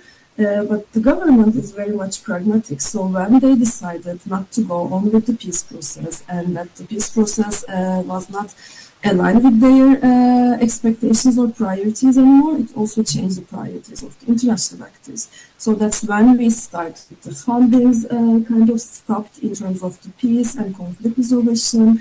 And I witnessed it myself as someone from also civil society in Turkey, when we were meeting or talking with potential donors or organizations who would provide funding for peace-related or transitional justice-related projects. They were all saying that the conflict won't be, like, it is very much ongoing and the peace doesn't seem likely at all. So in this climate, we wouldn't be supporting these projects. And why would you even put time and effort in anything related to resolution of the conflict? And transitional justice also falls into that area, because the understanding usually was that if the conflict is not going to be resolved anytime soon, transitional justice is not off the agenda. It's kind of off the agenda now. And I think it's somehow related to Lina's question as well. More about the guidelines, what they were telling me is that they believe in the value of using transitional justice or engaging with some tools of transitional justice during the conflict, but they didn't know how. So they were talking more about the methods of using transitional justice when the conflict was kind of at its peak again, and the state willingness was absent. So I think it's both about the absence of those links between transitional justice field in general and what's happening in Turkey on the ground, and it also has to do with the fact that Turkey is a non-transition case. So there was no peace agreement. The conflict was there, so transitional justice wasn't perceived as much as something we could actually use or benefit from. So those links were absent. So it was hard to connect the broader transitional justice field with the practical, with what's happening on the ground in Turkey. And even when the peace process was going on or the political context was more favorable, there wasn't a huge interest in terms of the international actors in transitional justice in Turkey, because still there was a peace process going on, but there was no peace agreement yet. So if the process continued, we would be talking more about those and there would be more interest. But I think it's also about top-level politics and how it works, because especially after the peace process collapsed, we had the Syrian refugees coming to Turkey at the time, and there was this dirty deal, as we call it, between the European Union and Turkey, for example. So on the one hand, there were human rights violations against all the left-wing activists, civil society, human rights advocates, but also the Kurdish conflict was going on very violently. So civilians were dying in cities, and that type of things happening. And I'm talking about 2015-16.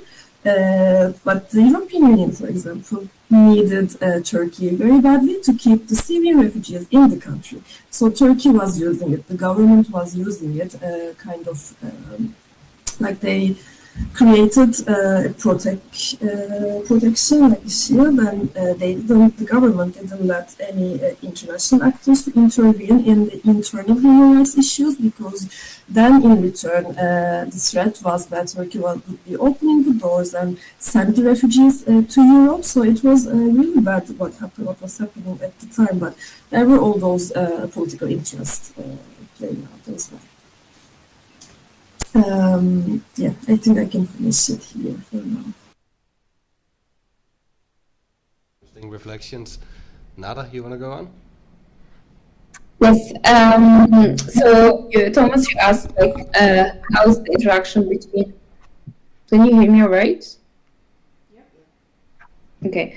The transitional justice discourse and the local context, or whether it was a local context narrative. The thing is, I made a mix of both. So I checked the transitional justice discourse from one side. I did a review of the literature, and based on that, I collected some recurrent narratives of perpetration that come up in the literature usually when it comes to perpetration, and I applied the themes or the narratives that I found on the different case studies, and then I extracted from each case study a narrative that was specific to the context. So it's a mix between the general transitional justice discourse and the narratives themselves, basically. Yes, that's... Okay, good. I don't know if that's... Yes, thanks, Nada. Great. Alexandra, let's turn to you. About Ukraine and international justice, honestly, I don't think at present day that it will work. Yes, we have investigators. Yes, we have not have ratification of Rome Statute, but we have permission of government. But I think now it's impossible. I don't think that someday we will see Putin or Lukashenko, the Belarus president, in the prison. I think the only way they can, Russians, they can solve the problem that's inside their country. They can do something with their president, but they don't want to do it. But I don't think that international justice or courts or something can affect it, actually. And of course, Russian Federation, they will not accept Rome Statute or the jurisdiction. Why should we do that? And I don't think that will work. But they're trying to do something. They created a website, an email, and all citizens of Ukraine that are faced with the violation of their rights or see their crimes, they can make pictures and videos, and they are all evidence. But everybody in the world understands what is going on, and that's the problem, and that's the that my students always asking me if international law is effective, if United Nations is effective. So I'm making a lecture, something and they're sitting like, okay, so where is your international law? When is our Crimea? Where is our Donbass? So they don't believe that something can change. That's the problem, actually. And at present day, I don't believe that maybe Lukashenko, Belarus president, maybe we can see, but not Putin. Not. Thank you for the question. Right, okay. Yes, let's take a last round of questions, maybe. Yes? Mine is a more practical question, so it's not philosophical. Oh, great. Because I'm afraid. So the thing is, so we live in the information and actually not just information, the knowledge. Oh, sorry, I'm going to have to. So we live in. So thank you. We live in the information age, and already all different kinds of documentation, let's say, avenues, devices, networks are being used in order to keep documenting what is actually happening right now in the Ukraine. So what I'm wondering is, do you think that the Ukrainian authorities or NGOs or other civil society mechanisms will have enough assistance to make sure that no evidence is lost? Because apparently what I've been reading on the news is that Russian occupants in different places, when they retreat, they make sure that lots of evidence is being not lost necessarily, but distorted or changed. So, and I presume that this is going to be an extremely powerful tool in whichever future case is going to be made about the legal categorization also of what is happening. They're trying to do their best, first of all, but you know that the little towns and villages that are occupied by Russians, they are even burning books in the libraries. It's like German did in the Second World War, burning books. That's impossible to understand. I hope, and we have good international lawyers. For example, my opponent from my PhD work, opponent that making question, it's opponent. Your examiner. not like when you're defending PhD thesis, we have in Ukraine not only council, we have two professors that are saying, you're not so good, you're not so right, for making a discussion. That's not common, actually. Yeah. That's a am I right? It's a peculiar. Yeah. We have, and Russia, I think.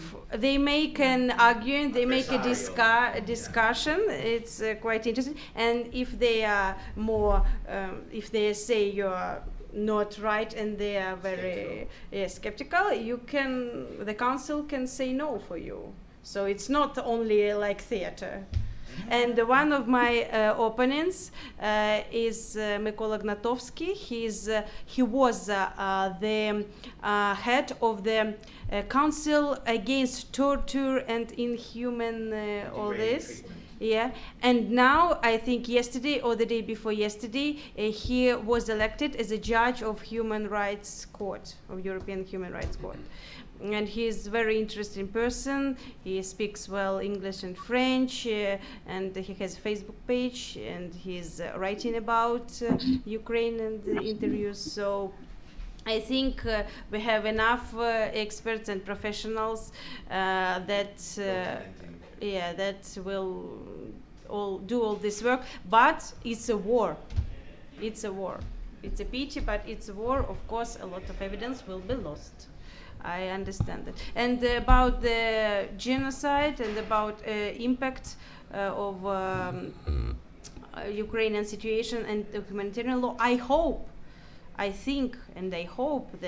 that will be that impact, because now we see that we are not alone thanks to Europe and USA.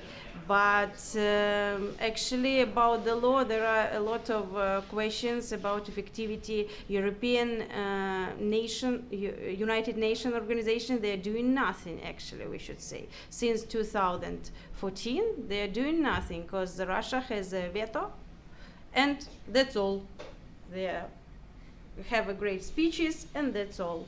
So that's bad. And genocide, a lot of now raped Ukrainian women, they making testimonies, and they say that Russian soldiers said to them that they are doing this for them, for Ukrainian women, not to give birth to Ukrainian babies. Genocidal rape. This new also legal concept of genocidal rape. So they are doing this not to future. For Ukraine not to have future, for Ukrainian women not to have babies. They are saying that. And it's not only one woman who say that. They are killing Ukrainians because they are Ukrainians, not just people. They don't need our territory. They are saying it. They don't need our territory. They want to make denazification. And there are no Nazis, so all Ukrainians are Nazis. Okay, well, thanks to all to our three presenters, and thanks for the questions. Thanks for joining in from Belfast, Nissan, and Nada. Let's have a good afternoon ahead, all of us, and a hand to our presenters. Thomas, on the other side, on the left, with the small camera, just yes. On the to stop the recording. Yes. Detener. Yes. Professional technique.